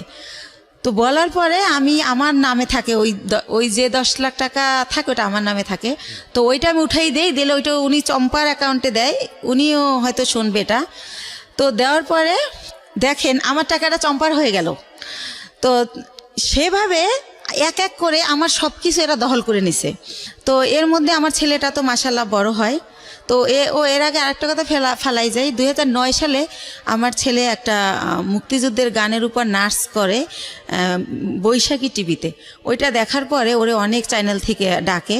তো তারপরে আমি ওরা অনেক কিছুতে ভর্তি করি। তারপরে হচ্ছে ও 2009-এর শেষের দিকে বাংলাদেশ টেলিভিশনে একের পর এক প্রোগ্রাম করে। তো এই যে আমার টানাপোড়ের কারণে, আমি ছেলেকে নিয়ে দৌড়ানোর কারণে, আর আমার তো বিশ্বাস ছিল যে ভাই আমার সাথে বিশ্বাসঘাতকতা করবে না। তো এইভাবে আমার ছেলের এই যে গান অভিনয় করে, নাটক টাটক এটা বন্ধ করে দেই। ঠিক আছে, বড় ছেলে না দুই ছেলে? বড় ছেলেটা, ছোটটা না। ছোটটা ঘরেই থাকে, ওরে কোথাও নেই না, ও হয় ছোট, ওর ওই হিস্ট্রি বলবো না, চোখ ফোটে না, 7 মাসের সময় বের করে ফেলতে হয় আমার অসুস্থতার কারণে। কেন বলবেন, এটা আপনার লাইফের অনেক বড় পার্ট। এবং এই অপ্রাপ্ত বয়স্কে যে বাচ্চাটা হলো, এই বাচ্চাটার জন্য তো ভবিষ্যৎ অন্ধকার হয়ে যাওয়ার মতো অবস্থা, এবং আপনার জন্য সেটা অনেক বড় রিস্কি ছিল, বলেছেন আপনি। ইনফ্যাক্ট এতটুকু বলা ঠিক আছে। আচ্ছা ঠিক আছে। তো যাই হোক, আমি বলছিলাম না যে 2 মাস ছিলাম হসপিটালে, তো এই জন্য ছোট ছেলেটাকে কোথাও নেও না, কিছু শিখাইও না, বড় ছেলেটাই। তো এর মধ্যে হচ্ছে যেটা হয় যে আমি এখন 2 ছেলে নিয়ে কি করব। এর মধ্যে 8 সালের পরে আমার স্বামীর সাথে টোটালি আমার আর মানে কোনো খোঁজ কেউ দিতে চাইলে আমি নেই না, বা আমি এমন জায়গায় বাসা ভাড়া নেই যে সে জানি নাচে নেই, কারণ তার যে সিমটম এগুলো যেন আমার ছেলেরা না দেখে। আমার ছেলেরা জানি ভালোভাবে মানুষ হয়, আমি ওদেরকে মানুষ করব। তো এইভাবে যখন আমাকে নিঃস্ব করে দেওয়া হয়, দুলাল ভাই সবকিছুই সে আমাকে দেবে বললে নিখোঁজ হয়ে যায়, কিছুই দেয় না, আপনার বিজনেস সমস্তটুকু নিয়ে সে নিখোঁজ, একদম নিখোঁজ। সব কিছু যখন নেওয়া শেষ, যতদিন বাকি ছিল ততদিন আমাকে আশা দিত যে এই তো সামনের মাসে তোরে 7 লাখ টাকা দিতেছি, এভাবে আশা দিত, তা 3 লাখ টাকা দিতেছি। পরবর্তীতে আর আমার কিছুই দেয় না, সে নাই হয়ে যায়। তো তখন আমি মেন্টালি এতটা ডিজাস্টেড হয়ে যাই, আমি পাগল হয়ে যাই টোটালি। আমি রাস্তায় রাস্তায় শুধু শুধু হাঁটি।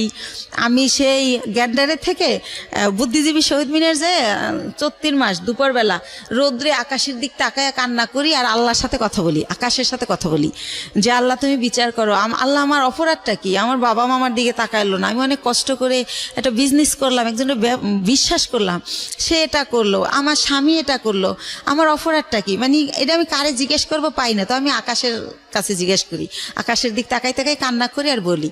তো এই টাইমটাতে আমি ভাইয়া 3টা মাস আমি শুধু ওর স্যালাইন খেয়ে বেঁচে থাকি।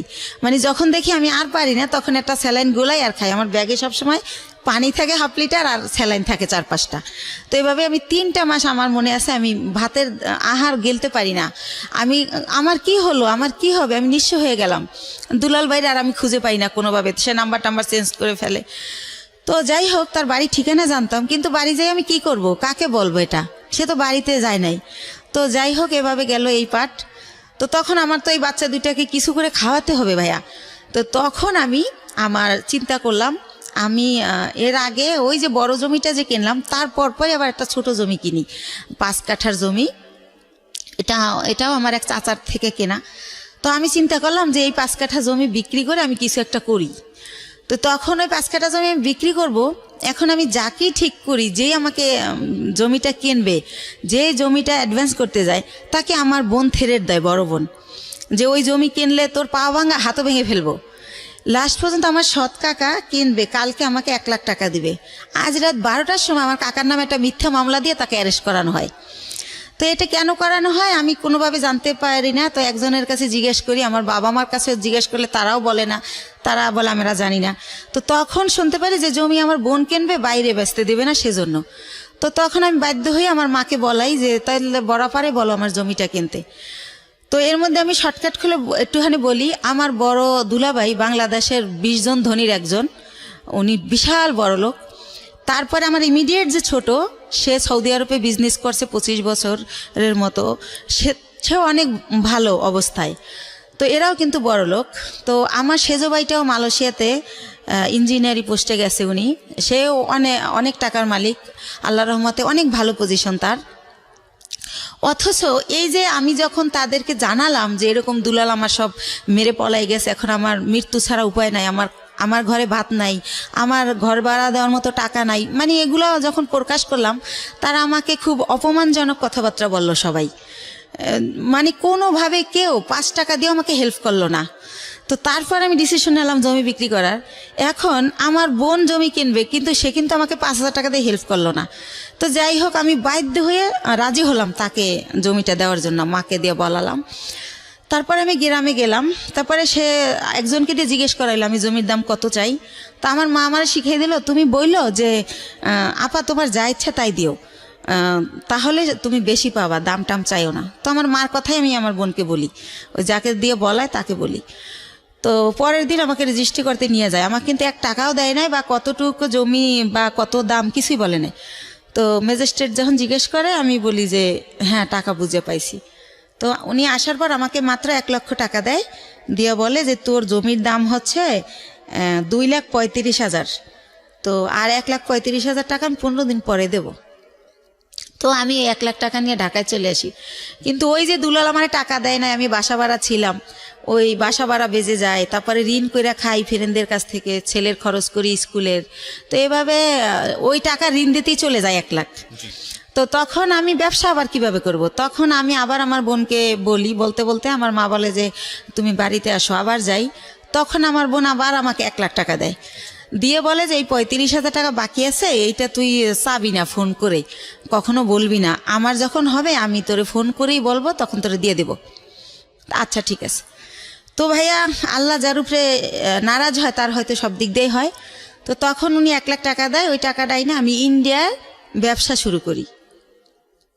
তো ব্যবসা শুরু করি ইন্ডিয়ার কসমেটিকের ব্যবসা, কয়েকজন আপার সাথে পরিচয় হয়, তাদের সাথে যাতায়াত করি, এভাবে চলতেছি। হঠাৎ করে আমার ব্যাক পেন শুরু হয়, আমি উঠতে পারি না, বসতে পারি না, খুব যন্ত্রণা। তো বাংলাদেশে যখন ডাক্তার দেখাতে দেখাতে পরীক্ষা নিরীক্ষার পর যেটা বলে যে আমার একটা কিডনি ড্যামেজ হয়ে গেছে। ওহো। তো একটা কিডনি ড্যামেজ কত হয়ে সালের গেছে। ঘটনা এটা? কত সালের ঘটনা? এটা হচ্ছে 13 সালের ঘটনা। 13 সালের ঘটনা। তো ড্যামেজ, তখন তো আপনার জাহিদের সঙ্গে যোগাযোগ সম্পূর্ণ off। কোথায় আছে, কি করছে, কিছু জানি না। না, তো তখন আমার ড্যামেজ হয়ে গেল।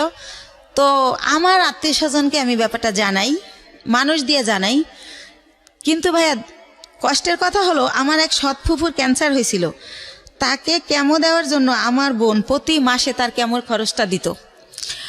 কিন্তু বাইরের মানুষের দেয়, যে ওর মেয়ে বিয়ে হয় না, বিয়ে দিয়ে দেয়, যার যা লাগে দেয়, কিন্তু সে আমাকে কোনোভাবে হেল্প করলো না। হেল্প না করলে আমার যে পুঁজিটা ছিল ওইটা দিয়া, আরেকটু বলি, তো বাংলাদেশে বলে ড্যামেজ হয়ে গেছে, তো আমার অনেকে বলে যে ইন্ডিয়ার ডাক্তার ভালো, ইন্ডিয়াতে দেখাও। তো ইন্ডিয়া দেবী শেঠি নামের একটা হসপিটাল মুকুন্দপুরে, সেখানে আমি দেখাই। ডক্টর বুজুরিয়া, উনি কিডনি বিশেষজ্ঞ ছিলেন।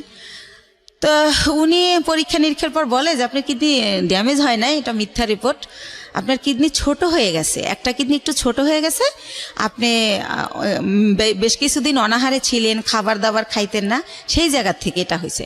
তো আপনি ঠিকমতো খাবেন, পানি খাবেন, আর প্রস্রাবে ধরলে লেট করবেন না, আর ওষুধ দেয় 3 মাসের।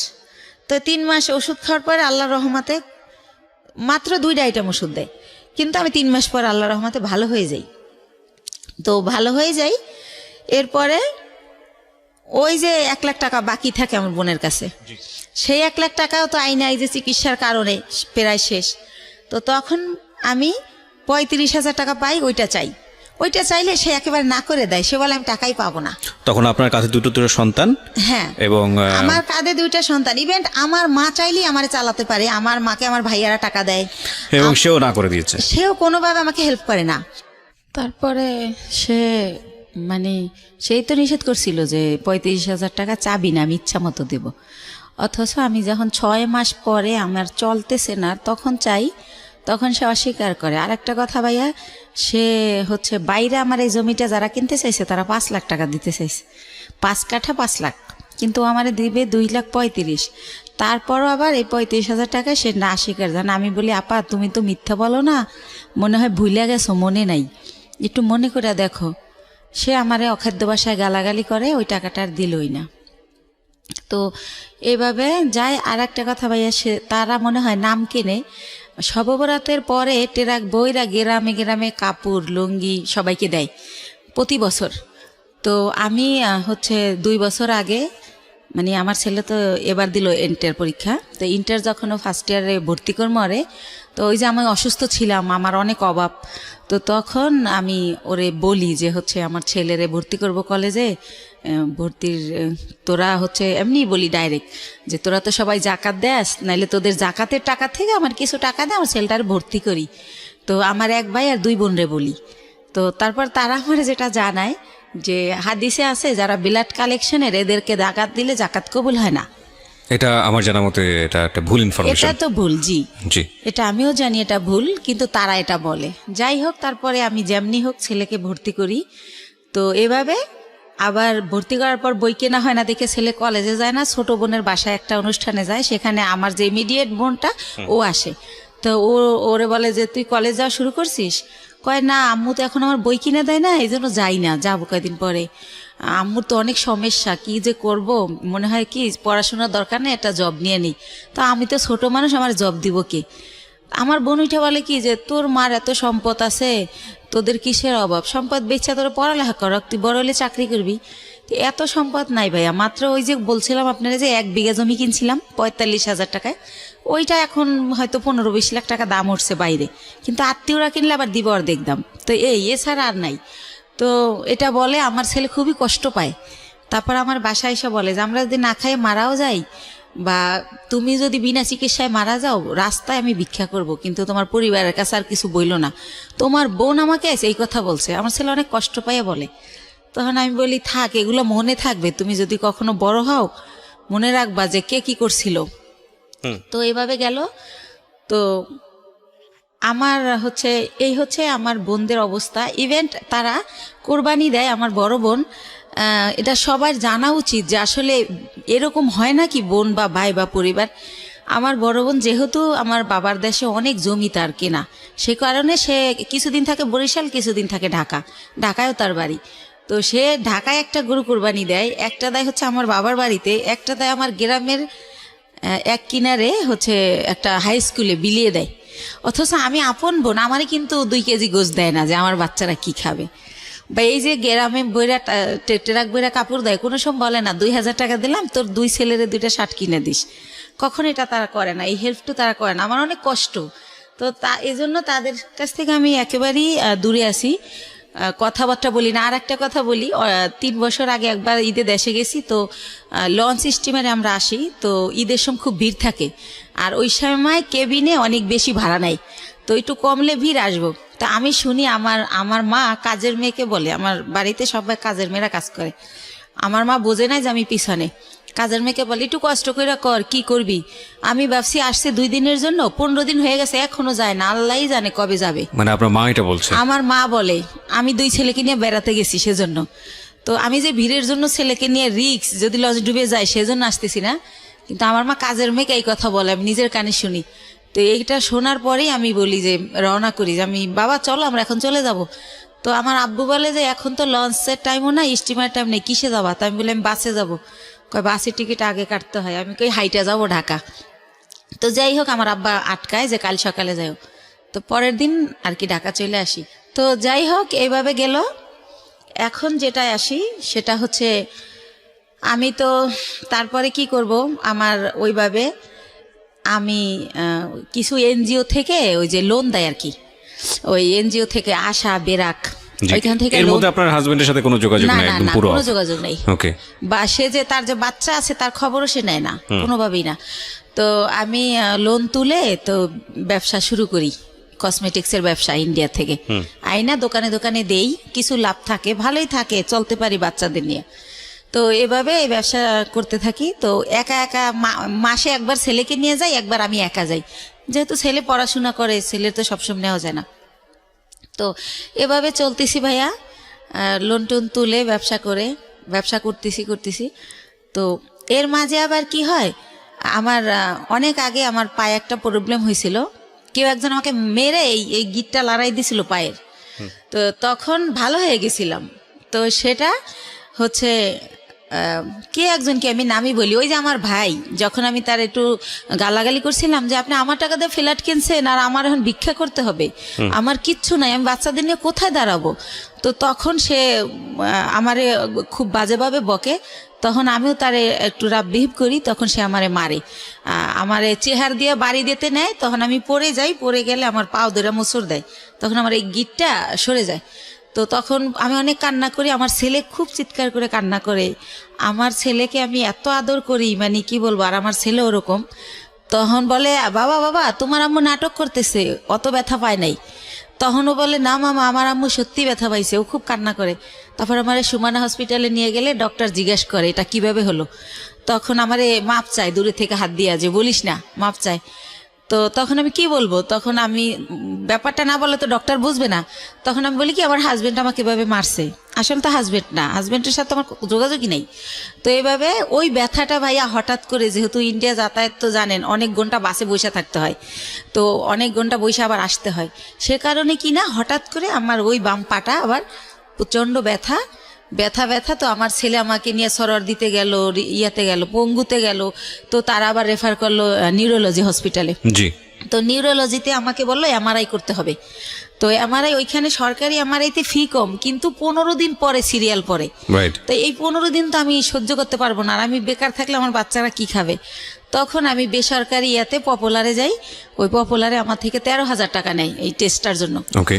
তো এইভাবে আমি টেস্টটা করার পরে তারা বলে যে আমার ওই যে পুরানা যে মোচড় দিছিল সেইখানটার একটা আঘাত আছে রগে, ওই কারণে আমার এই প্রবলেমটা হয়। তো বইলা দেয় যে আমার হচ্ছে একেবারে 6 মাস বেড রেট, সোজা শুয়ে থাকতে হবে। আমি যদি সোজা শুয়ে না থাকি তাহলে আমার এই রগের প্রবলেম যাবে না। তো এইভাবে ইঞ্জেকশন দেয়, ওষুধ দেয়, কমে না, বলার পর এইটা বলে। তা আমি এতদিন যদি শুয়ে থাকি আমার বাচ্চারা কি খাবে, আমি ঘর ভাড়া দেবো কি দিয়া। তো তখন আমার বাচ্চা সবাই কাছে এটা বলে যে আমার মার এই অবস্থা, খুবই কান্নাকাটি করে। তার বাবার নাম্বার জানি কার কাছ থেকে সংগ্রহ করে তারেও ফোন করে যে আম্মু এরকম হসপিটালে ভর্তি। তো কোনো জায়গা থেকে কেউই আসে না, আল্লাহর রহমতে কেউই হেল্প করে না।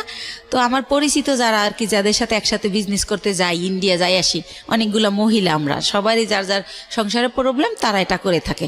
তো ওই সব আপারা আমার বলে যে বাংলাদেশে তো তুমি সুস্থ হইতে অনেক টাইম লাগবে, আর তোমার বাচ্চারা খাবে কি, তোমার আমরা কোলে করে শোয়াই শোয়াই বাসে করে ইন্ডিয়া নিয়ে যাই, হয়তো বা ইন্ডিয়া গেলে ভালো হবা। তো একটু তো আমার চলার ক্ষমতা নাহলে আমি ইন্ডিয়া কিভাবে যাব। তার মধ্যে একটা কথা বলি ভাইয়া, আমারে যখন ওই পপুলারে ওই একটা মেশিন মানে টলিতে শোয়াই দেয়, তো 2 জন নার্স কেউ আমাকে হেল্প করলো না। আমার ছেলেকে বলে কি উঠাই দাও তোমার মাকে। তা আমার ছেলে তো আর অত বড় না, সে আমারে তাও কিভাবে জানে আল্লাহ জানে, ও আমারে কোলে করে শোয়াই দেয়। তো ওইভাবে আমার এমআরআই যখন শেষ, আমি বের হই, তখনও কোনো একটা নার্স আমাকে ধরে না, বলে এই তোমার আম্মুকে নামাও। তো আমার ছেলে আমাকে জায়গায় নামাইতে গিয়ে ছেড়ে দেয়, মানে আমার ভার বহন করতে পারে না। তখন ভাইয়া ব্যথার মধ্যে আরও ব্যথা পাই। তো এত চিৎকার করতে থাকি, তখন ছেলে নিজের অপরাধী ভাবে যে আম্মু আমি তো আর ব্যথা দিলাম। তো নরে ঠান্ডা করার জন্য আমি বলি না কিছু হয় নাই, এমনি তো আমার ব্যথা তো এমনিই করে, তোমার জন্য না। তো ও আবার আমার সরার দিতে নিয়ে যায়। নিয়ে গেলে কি হয়, ওখানে ইমার্জেন্সিতে একটা সাথে সাথে হাড়ের মধ্যে ইঞ্জেকশন দেয়। ওই ইঞ্জেকশনটা দিলে ব্যথাটা একটু কমে, ওইটা ও জানে, কয়েকবার নিছে। তো ও আমার আর ওই ইয়ে থেকে পপুলার থেকে বাসায় না নিয়ে যায় সরার দিতে। ওকে। তো ওই দিন এইভাবে যাওয়ার সময় যাই, যে সিএনজিটা দিয়ে নিয়ে যায়, তো ওই সিএনজি ড্রাইভারকে আমার ছেলে বলে, যেহেতু আমার ছেলে ছোট মানুষ, আমার বাসা থাকে তখন লেক সিটি হাউজিংয়ে, এ ব্লক রোড নাম্বার 1, ওই বাড়িতে থাকি। তো বলে কি যে আঙ্কেল আপনার গাড়ি কোন দিকের? তো বলে এই যে মোহাম্মদপুর 3 রাস্তার। তো বলে কি যে আম্মুরে তো প্রতিদিন সন্ধ্যায় ইঞ্জেকশন দিতে নিয়ে যেতে হয়, নিউরোলজিতে অথবা সরার দিতে, প্রতিদিনই মানে কয়েক ঘন্টা পরে জানি আমার ব্যথাটা বেড়ে যায়, আমার এটা মনে নাই। তখন বলে যে আপনি যদি নাম্বার দিয়ে যেতেন, ফোন দিলে আপনি এসে একটু নিয়ে যেতেন আমাদের, নাইলে আমি আম্মুরে রাইখা গাড়ি আনতে যাই, ড্রাইভাররা ভিতরে আসতে চায় না। তো এইভাবে ওই আমার ছেলে এই নাম্বারটা নেয় ওই ড্রাইভারের। তো তারপরে পরের দিন হচ্ছে আমার নিউরোলজিতে ওই যে রিপোর্ট নিয়ে যেতে হবে এমআরআই, যে আমার কি পজিশন দেখাইতে। তো উনি ফোন করে, আমার ছেলে আসে, তো যাই। তো গেলে কি হয়েছে, সরকারি তো সিরিয়াল থাকবেই। তো আমার ছেলে বলে আঙ্কেল আপনি কি একটু ওয়েট করে আমাদের নিয়ে যাবেন আবার বাসায়? ঠিক আছে বাবা নিয়ে যাব। তো উনি বসে, তো দেখি আধা ঘন্টা, তারপর আমার সামনে আরো 5 জন। তো আমি ফোন দিয়ে বলি যে ভাইয়া আপনি চলে যান, আমার অনেক লেট হবে। তো উনি বলে যে না আমি বসি, আপনি আবার পরে সিএনজি কোথায় পাবেন, তাছাড়া তো আমি আপনার সবসময় নিই, উনি ইচ্ছা করেই থাকে। তারপরে হচ্ছে এই লোকটা কি করে যে বসে থাকে। তো আমার যখন সব কাজ শেষ আমি আসি, তো আমি তো হুইল চেয়ারে থাকি, তখন আমি পায়ে হাঁটতে পারি না ভাইয়া, হুইল চেয়ারে আসি ওই গাড়ি পর্যন্ত। এখন ওই গাড়ি পর্যন্ত হুইল চেয়ার নামানো যাবে না, সিঁড়ি।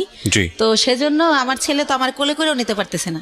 তো আমার ছেলে বললো আঙ্কেল আপনি একটু আমার আম্মুর এক সাইড দিয়ে হাত ধরেন, আমি এক সাইড দিয়ে ধরি। তো এইভাবে আমার নিল। তা আমার বাসায় যখন নামাই দিল, আমি চিন্তা করলাম লোকটা প্রায় 1-1.5 ঘন্টা বসে আসিল। তো উনি তো এতক্ষণে অনেক টাকা মারতে পারতো। এমনি ওনার আমার যাতায়াত ভাড়া হয় 400 টাকা নিউরোলজি থেকে আমার বাসা যেহেতু মোহাম্মদপুরে। তো আমি ওনার একটা 1000 টাকার নোট দেই। তখন উনি বলে আপা আমার কাছে ভাঙতি নেই, আমি প্রথম আপনাকে নিছি। তো আমি বলি ভাইয়া ভাঙতি লাগবে না, পুরাটাই আপনাকে দিছি, আপনি তো অনেকক্ষণ বসে ছিলেন। তারপর বলে থ্যাংক ইউ আপা, আসলে আপা আপনার মন অনেক ভালো, আমি যদি নিজের গাড়ি হতো আপনার ভাড়াই নিতাম না, এটা বলে উনি চলে যায়। তো তারপরে যেহেতু আমার ডাক্তার বলে যে যতদিন অসহ্য ব্যথা না কমে প্রতিদিন সন্ধ্যায় ইঞ্জেকশন দিতে হবে, তো সে কারণে প্রতিদিন সন্ধ্যায় উনি আসে, এসে আমার নিয়ে যায় এই সিএনজিওয়ালা। এর মধ্যে ভাইয়া বলে রাখি আমার ছেলের হচ্ছে ইন্টারের পি টেস্ট পরীক্ষা। তো সে কারণে কি হয়, ছেলে যে টাইমে আমার ইঞ্জেকশন দিতে যাও ওই টাইমে ছেলের স্যার আসে। তো ছেলে উঠাই দেয় যে আঙ্কেল তো দিয়েই যাবে, যেহেতু আঙ্কেল বাসা চেনে। তো এইভাবে উনি আমার দিয়ে যায় নিয়ে যায় বিনামূল্যে আমি ভাড়া দেই। তো এইভাবে হয়। তো যখন একটু আমি মোটামুটি দাঁড়াতে পারি, তখন ওই যে আপারা যাগোর সাথে ইন্ডিয়া যাই, তাদের সাথে আমি ইন্ডিয়া চলে যাই ওখানে আবার ডাক্তার দেখাই, অর্থোপেডিক। ওনারা আমার কিছু দেয়, ওইখানে থেরাপি দেয়, তারপরে মেডিসিন দেয়। তো মোটামুটি আল্লাহর রহমতে আমি যাই, কিন্তু হুইল চেয়ারে বলতে গেলে আসার সময় আমি হাইটে আসতে পারি। এভাবে আমি ভালোভাবে বাসায় আসি। তো উনি এখন তার আমি ইঞ্জেকশন দিতে যাই না, কিন্তু উনি এমনি ফোন দেয়, আপা কেমন আছেন, কই কি করেন, এরকম ফোন টোন দিতে থাকে। তো আমার যেহেতু অনেক ওইখান থেকে আমার মাল নিয়ে আসতে হয়, সেই মালগুলো আমার ভাইয়া মার্কেটে পৌঁছাতে হয়। পলোয়ালে আপনার খদ্দর বাজার, এনএসকো টাওয়ার। কি ধরনের প্রোডাক্ট নিয়ে আসতেন? শ্যাম্পু, সেন্ট, সোনো, এগুলো সাবান। দিয়ে আপনার সংসার চলতো, মানে এই বিজনেস করেই? জি জি জি, Okay. এইটা দিয়েই আমি চলি। তারপরে ভাইয়া ওই মালগুলো তো আবার পৌঁছাতে হয়, তো ওনারাই আমি ফোন দেই ইন্ডিয়া থেকে এসে ওই মাল দেওয়ার জন্য। তো তারপরে এইভাবে ওনার গাড়িতেই এই মার্কেটেটা দেই, উনি ওয়েট করে, আবার ওই মার্কেটে যাই, উনি ওয়েট করে। তো এইভাবে পরবর্তীতে যখন আবার আমি ইন্ডিয়া যাই, তো যেহেতু ওখানে যাওয়ার পর ওই যে পায়েরটা যে আগের বার দেখাই আসলাম, তো ডক্টর বলে যে হচ্ছে কি ওই ওখানকার ডক্টরদের ব্যবহার এত সুন্দর। তো আমার এই মা করে কথা বলে যে মা আপনার কি এখন কি অবস্থা, কি জানতে চাই বলি। তারপর বলে মা আপনি 3টা দিন এবার এখানে থাকেন, 3 দিন যদি আপনার থেরাপিটা দেওয়া হয় এখানে, তাহলে আপনি 100% সুস্থ হয়ে যাবেন। আর যেহেতু আমি বলছি যে আমি এই কাজ করে খাই, তো যেহেতু আপনি একটা কাজ করে খান, তাহলে আপনি লেন্থি নেওয়ার দরকার নেই। তো সে কারণে আমি ওই থেরাপির জন্য 3 দিন যে থাকবো, সেই 3 দিন আবার আজকাল পর এরকম না ভাইয়া, গ্যাপ দিয়ে। তো এভাবে আমার প্রায় 10-11 দিন ভারতে থাকতে হয়। আচ্ছা। তো 10-11 দিন পরে যখন আমি বাংলাদেশে আসি, বাংলাদেশে ঢোকার সাথে সাথে ওনার খালি ওই মিস কল অ্যালার্টে ওনার নাম্বার, মানে যে ওনার নাম হাসান। আচ্ছা আচ্ছা, সিনজিওয়ালা ভদ্রলোকের নাম হচ্ছে হাসান। হাসান, হ্যাঁ। তো উনি হচ্ছে এত আসতেছে ওনার মেসেজ, তো আমি আবার ভাইয়া বাসে উঠলে মাথা ঘোরে একটু, সেজন্য ফোনও ইউজ করি না, খুব জরুরি ছাড়া হ্যালো বলি না, ফোন থুয়ে দেবে আগে। তো এত SMS, তারপর আমি একটু ব্যাক করলাম যে ভাইয়া এতবার ট্রাই করছেন কেন?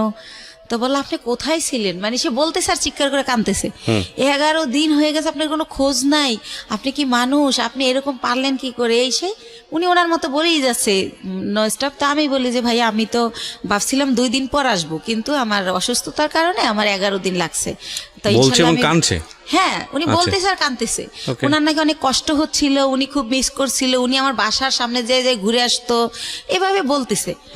আমি অবাক হলাম যে ওনার সাথে তো আমার ওরকম কিছু না, জাস্ট কয়েকদিন ওনার গাড়িতে চড়ছি, এই তো। তো উনি এরকম কেন করলো বুঝলাম না, আমি নিজে নিজে গাড়িতে বসে এটা ইয়ে করতেছি। তারপর ওই আপাদের আমার পাশে সাজেদ আপা বসা, ওনারে শেয়ার করলাম যে আপা এরকম। তা আপা বললো ওই লোকটা তোমারে ভালোবাসে। তাই আমি বলি কি যে আমার যে 2 ছেলে, আমার যত ভালোবাসা তো ছেলেদের, আর আমি ছেলে ছাড়া জীবনে কিছু ভাবি না। দেখেন আজকে 8 বছর ওর বাবার সাথে আমার কোনো যোগাযোগ নাই, তারপরেও কিন্তু আমি এই ছেলেদের নিয়ে আসি। আর এখন তো ধরতে গেলে বুড়োই হয়ে গেছি, এখন আর ভালোবাসা টাসার কোনো দাম নাই, এরকম মনে হয় এমনি বলে। বাকি একটা আপার সাথে এইভাবেই কথা হলো। তারপরে পরের দিন অ্যাজ ইউজুয়াল ওই যে আমার তো মাল দিতে যেতে হবে, আমি যেদিন আসি তার পরের দিনই মাল না দিলে তো আমার টাকা দিবে না। তো উনি তো জানি যে পরের দিন আসতে হবে, উনি সকালে গাড়ি নিয়ে আসে। তো আমি বলি ভাইয়া আমার খুবই টায়ার্ড লাগতেছে, আপনি আমার দোকানগুলো তো চেনেন, স্লিপগুলো আমি দিয়ে দেই, আপনি মালগুলো দিয়ে আসেন, আপনার যা ভাড়া হয় আমি দিয়ে দেবো। আর আমি লগে গেল ভাইয়া মালগুলো উনি ক্যারি করে, উনি উঠাই দেয়, আমি আবার লেবার ওই শোরুমে ফোন দিলে ওরা লেবার পাঠায়, তো তাদের সাথে সাথে উনি ক্যারি করে। তো আমি কই আপনি ফোন দিলে আপনি একটা করে ফোন দিবেন, লেবার নামবে, এভাবে দিয়ে আসবেন। তো বলে আচ্ছা। তো এইভাবে উনি আমার মালগুলো দেয়। তো আমি আবার টেনশন করি যে আমি তো জীবনভর বিশ্বাস করে ঠকলাম, একজনকে বিশ্বাস করলাম, সে আমার নিজে বললো যে আমার 60 লাখ টাকা পুঁজি, সেইটা নাই, উদয় হয়ে গেল। আবার এখন আবার আমার এই কয়টা টাকা লয়ে যদি ফলাই যায় আমি কি করবো, এভাবে টেনশন করতেছি। কিন্তু আবার প্রতিটা মালিককে আমি বলে রাখছি যে আমার লোক গেছে ওই সিএনজিওয়ালা, তো মালটা দেওয়ার পর আমারে জানাবেন পুরো মাল বুঝাই দিছে কিনা স্লিপের। তো ওরা আবার আমারে একটু পরপর ফোন দিয়ে জানাচ্ছে প্রত্যেকটা কোম্পানি যে হ্যাঁ আপা মাল পাইছি। তখন ভাবলাম যেহেতু মাল পুরা দিছে তাইলে টাকাও আমারে দিবে। তো ঠিক উনি বাসায় আবার আইসা আমার টাকা দিয়ে দেয়। তো এইভাবে টাকা দিয়ে দেওয়ার পরে একদিন উনি বলে যে আপা আমি আপনার সাথে কিছু কথা বলবো, আপনার বাসায় আসতে পারি? তখন আমি বলি কোন ব্যাপারে ভাইয়া? বলে আমি একটা প্রবলেমে পড়ছি, এটা আপনার সাথে শেয়ার করবো। তা আমি বললাম আচ্ছা ঠিক আছে আসেন, কিন্তু আমার বাসা চিনেই। তো উনি আইসা আমার ড্রয়িং রুমে সোফায় বসে। তো আমি তো ওই পার ব্যথার জন্য ডক্টর বলছে যতটা পারি শুয়ে থাকার, তো আমি ওই পা লম্বা করে কোনো রকম বসি। তো ওনারে আমি বলি যে হ্যাঁ ভাইয়া বলেন, আর নাস্তা দিতে বলি, আমি অসুস্থর কারণে আমার বাসায় আবার একটা কাজের লোক রাখি, যে কিছুই তো করতে পারি না পাওয়ার জন্য, তো তারে নাস্তা দিতে বলি। তখন সে বলে যে ওরে যেতে বলেন, ওর সামনে বলা যাবে না। তো তখন আমি ভাবলাম ওরে যেতে বলবো, ও তো কাজ করে তারপর যাবে। তখন আমি বললাম ঠিক আছে তাহলে আপনি আমার বেডরুমে আসেন। তো উনি আমার রুমেই যায়। তারপরে বলে যে আপা এরকম আমার, ও আবার থাকতো আর বোনের বাসায় মোহাম্মদপুরে। আচ্ছা। আর বলে রাখি ওর বোন জামাই হচ্ছে একটা গভর্নমেন্ট জব করতো সমাজ কল্যাণ অধিদপ্তরে, ঘুষ নেছে, সে কারণে ওনার জবটা চলে যায়। তারপরে সে কি করে, তার কাজ হচ্ছে মানুষের জব দেবে বলে টাকা নেয় 8 লাখ 10 লাখ, যে গভর্নমেন্ট জব দেবো আমি, গভর্নমেন্টের অমুক সচিব, মিথ্যাচার করে। তো এভাবে উনি বিভিন্ন লোকের থেকে টাকা আনে। তো এইভাবে ওই হাসান ওনাকে কয়েকজন লোকের থেকে টাকা এনে দেয়। তাই এখন উনি জবও দেয় না, টাকাও দেয় না, তারা হাসানকে খুব টর্চার করে, গ্যাঞ্জাম করে। তো এটার পরে কি করছে, হাসানের বোন আবার জব হয়েছে একটা পরিকল্পনায়, সে গেছে খুলনাতে। তো বোনের বাসা খালি, এ শুনে ও আবার ওই খালি বাসায় আসে, আইসা থাইকে সিএনজি চালায়। এটা আমি আগে জানতাম, আমার কথায় কথায় বলছিল। তো ওই দিন যেটা নতুন বলে সেটা হচ্ছে যে ওরে নাকি ওর 2টা ফ্রেন্ড নিচে আইসা ফোন দেয় যে তোর বাসা তো খালি, তোর বাসায় কি একটু আসা যাবে? তো উনি আমার যেটা বলছে, তা ওনারা বলে যে হ্যাঁ, ও বলে যে হ্যাঁ আয়, সমস্যা নেই। তো উনি যখন গেট খোলে, ওনারা থাকে 4 তলায়, তখন দেখে 3টা ছেলে সাথে একটা মেয়ে। তখন বলে মেয়েটাকে, কয় আমাদের ফ্রেন্ড। কয় তুই তোরা মেয়ে নিয়ে আসছিস কেন? তোরাতে কেউ দেখলে, দারণ টারণ দেখলে আমার বোন জামাইকে বলে দেবে আমার অবস্থা খারাপ। তো বলে না, তোরাতে কেউ দেখবে না, আমরা আবার আধা ঘন্টা পর চলে যাব। তো তারপরে নাকি তারা ওই সময় ওই ইয়াবা নাকি বাবা কি জানি বলে, ওইটা খায়। জি। ওইটা খায় ওই যে 3টা ছেলে আর ও 4 ছেলে আর ওই মেয়ে। তো ও নাকি জীবনে এটা কোনোদিন খায় নাই। ওই দিন ফার্স্ট ওই মেয়েটা ওরে জোর করে খাওয়ায় যে আমি মেয়ে মানুষ খাই, তুমি ছেলে কেন খেতে পারবে না। তারপরে খায়, ওরেও খাওয়ায়। ওইভাবে নাকি ভিডিও করে, ছবি তোলে। ইভেন্ট ভাইয়া ও যেটা বলেছে, এটা খাওয়ার পরে নাকি ওরা ফিজিক্যালি রিলেশন করে। কে বলেছে এটা? এটা হাসান বলেছে আমাকে। ওকে। ওই মেয়েটা নাকি ওরেও বাধ্য করে। ও আবার ইসলামিক মাইন্ডের কথাবার্তা বলতো, আমিও জানিও ইসলামিক, কিন্তু ও বলে যে ওই মেয়েটা আমাকে জোর করে এটা করে, আমি তো জীবনে এটা প্রথম খাই, আমার হুঁশ থাকে না সে কারণে। ওকে। তো তখন ওইগুলো এখন ওই মেয়েটা ছবি আর ভিডিও করে রাখছে, এখন আমাকে ব্ল্যাকমেল করে যে ওইগুলো পেপারে দিয়ে দিবে। মেয়েটা ব্ল্যাকমেল করে, এই ঘটনা এসে আপনাকে হাসান বলছে? হাসান বলতেছে। ওই মেয়েটার নাম শানু। তো এটাও বলে। তো বলার পরে আমি বলি ব্ল্যাকমেল কিভাবে করে? কয় দেখেন আমি কষ্ট করে গাড়ি চালাই, সন্ধ্যার পর স্ট্যান্ডে এসে আমার টাকাগুলোও নিয়ে যায়, আর যদি না দিতে চাই তাইলেই বলে যে যদি না দাস তাহলে কিন্তু ফাঁস করে দেবো, তাহলে কিন্তু পেপারে দিয়ে দেবো। তো আমি বলি আপনি, তো আমাকে দিলে আপনার কি প্রবলেম হবে সেটা বলেন। প্রবলেম হবে, আমি বাবা মার একমাত্র ছেলে, আমার বাবা মা মরেই যাবে। আমার বাবা অপারেশন হয়েছে কয়েকদিন আগে, আমার মা হাই প্রেশারের রুগী। তা আমি বলি আপনি বাবা মার সাথে শেয়ার করেন বিষয়টা, যে আমি এরকম পরিস্থিতির শিকার, শেয়ার করলে তারাই আপনার ভালো বুদ্ধি দিতে পারবে আমার চেয়ে। রাইট। তারপর বলেন না, এটা তো বলাই যাবে না, আমার মা শুনলে স্টক করবে, সে এরকম। তা আমি বলি কি করব আমি? তো আমি ওনারে বুদ্ধি দেই যে আপনি এখন থেকে আর টাকাও দিয়েন না, আর ওইখানে যাইন না, কয়েকদিন গাড়িও চালাইন না, যাতে ছেলে মেয়েটা আপনার খুঁজে না পায়। তো আমি কই ঠিক আছে, অনেক চিন্তা ভাবনা করে যে আপনি মেয়েটার নাম্বার দেন। তো মেয়েটার সাথে আমি কথা বলি, ভয়টায় দেখাই যে আমি হচ্ছে ইয়াতে চাকরি করি, পুলিশ ডিপার্টমেন্টে। হ্যাঁ, তুমি এটা করো, এমনি তো ইয়াবা খাও তো আইনত নিষিদ্ধ, তারপর তুমি মেয়ে মানুষ, তারপর যেহেতু তুমি খাও তাহলে তুমি এটা ব্যবসাও করো, তোমার জেল হয়ে যাবে। এটা এইসব করে ওরে ভয় দেখাই আর কি, যাতে করে ওরেও ব্ল্যাকমেল না করে ওর কারণে। তো আবার একটু পরপর ফোন দেয়, আপা শানুরে ফোন দিছিলেন, আপা কি বলছে, এরকম বলতে বলতে তো ওই রিলেটেড হইতে গিয়ে ওর সাথে আরো বেশি কথা হয়ে যায়। তো একটা সময় সে হচ্ছে বলে যে দেখেন ও যেভাবে পারে ও আমার বিয়ে করবে যে কোনো জায়গায় ধইরা, কিন্তু দেখেন এরকম একটা মেয়েকে কি বিয়ে করা যায়, যাকে নিজের চোখে দেখছি যে অন্য ছেলেদের সাথে এরকম করছে, এটা তো বিয়ে করা যায় না। তা আমি যদি কারো বিয়ে করি তাহলে ও আমার ছেড়ে দেবে, জানবে আমার বউ আছে, আমাকে আর ডিস্টার্ব করবে না। তা আমি বলি তা আপনার বাবা মা এখন কোথায়? কয় ওনারা তো দেশে, কয়দিন পর ঢাকায় আসবে, আমাকে আসলে বলবেন জানি আপনার বিয়ে করাই দেয়। তো এইভাবে গেল। উনি কি বলছে ওনার ফ্যামিলিতে আমি জানি না। ওনার বোন আমাকে ফোন দেয়, দিয়ে পরিচয় দেয় আমি হাসানের বোন। ওনার মা আমাকে ফোন দেয়, ওনার বোন জামাই আমাকে ফোন দেয়। তো এইভাবে কথা বলে সবাই, বলতে বলতে আমাকে সবাই দেখতে চায়। তো দেখতে চাই কি উদ্দেশ্যে আমি জানি না। তার বাবা আমাকে বলে মা তোমার অনেক গল্প শুনছি, তুমি আমার ছেলেটার নতুন জীবন দিছো, এই সেই, আমার ছেলেটা বখাইট হয়ে গেছিল, নষ্ট হয়ে গেছিল, খারাপ মানুষের সাথে চলতো, নেশা করতো, এখন কিছু করে না, ভালো হয়ে গেছে শুধু তোমার জন্য। তো এরকম বলেন। আমি বলি আপনারা তো আমার আসলটা জানেন না, ও হয়তো আপনার আসলটা বলে নাই, কারণ আমার মনে হয়েছে ও হয়তো বলছে আমি আনম্যারিড মেয়ে বা এরকম কিছু, এটা আমি গেস করে এটা বলি। তারপর আমি বলি যে আমার অনেক প্রশংসা তারা করে। আমি বলি আমি দেখতে অনেক পচা, আমার প্রশংসা করেন না, আমার দেখলে আপনার ভাল লাগবে না, এখন যেমন পাগল এই দেখার রুচি থাকবে না। তো একটা সময় এত রিকোয়েস্ট করে তখন যাই, যাওয়ার পরে দেখি যে সবার সাথে দেখা হয়, কথা হয়, তারা আমার অনেক পছন্দ করে বলে। তারপরে আমি চলে আসি। আসার পরে পরের দিন ওর মা আমাকে ফোন দিয়ে বলে যে আমার ছেলে তো তোমাকে পছন্দ করে, বিয়ে করতে চায়। ওকে, এটা ওর মা যখন বলে আমি ভাইয়া একদম কি বলে গাছে থেকে পড়ি যে কি বলে এটা। তখন আমি বলি যে ওর মারে আবার আমি মাই বলি যখন ওদের বাসায় যাই, যেহেতু ও বলে পরিচয় দেশে বন্টন করে। তো বলি যে মা আপনি এটা কী বলেন, আমি হচ্ছে আমার বেবি আছে, আমি বিবাহিত। আমি ওর কিন্তু 2টা বিয়ে, এটা আমি আগে জানতাম না, এটা পরে বের হয়েছে আমার বিয়ের পরে। আর আপনার ছেলে তো আনমেরিড, আপনি একটা আনমেরিড মেয়ে বিয়ে করাবেন, আমাকে কেন?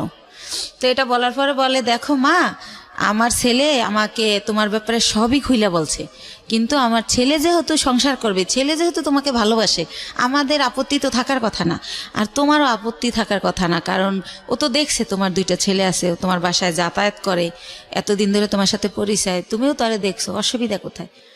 তো এরকম করতে করতে আমি রাজি হই না, কিন্তু সে ওই গানই বাজায় যে আমার কাছে হাজারো বার ফোন দেয়, আমি কই কি করি, কি খাইছি, তাই ঘুমাইছি কিনা, তো নাস্তা করছি কিনা, এভাবে ফোন দিতে থাকে। তার মধ্যে আমি আবার ইন্ডিয়া চলে যাই, সে আবার ওরকম তোমার পাশে কে বসছে, ছেলে মানুষ বসছে না মেয়ে মানুষ বসছে, এরকম মানে এভাবেই করে। তো হোটেলে বিয়েটা করলেন না করার আগে অবস্থা? বিয়ে করি নাই, তখনই এরকম এইভাবে মানে সে এত কেয়ার করে, মনে হয় যে আমি হেঁটে গেলে সে ব্যথা পায়, এরকম একটা ভাব।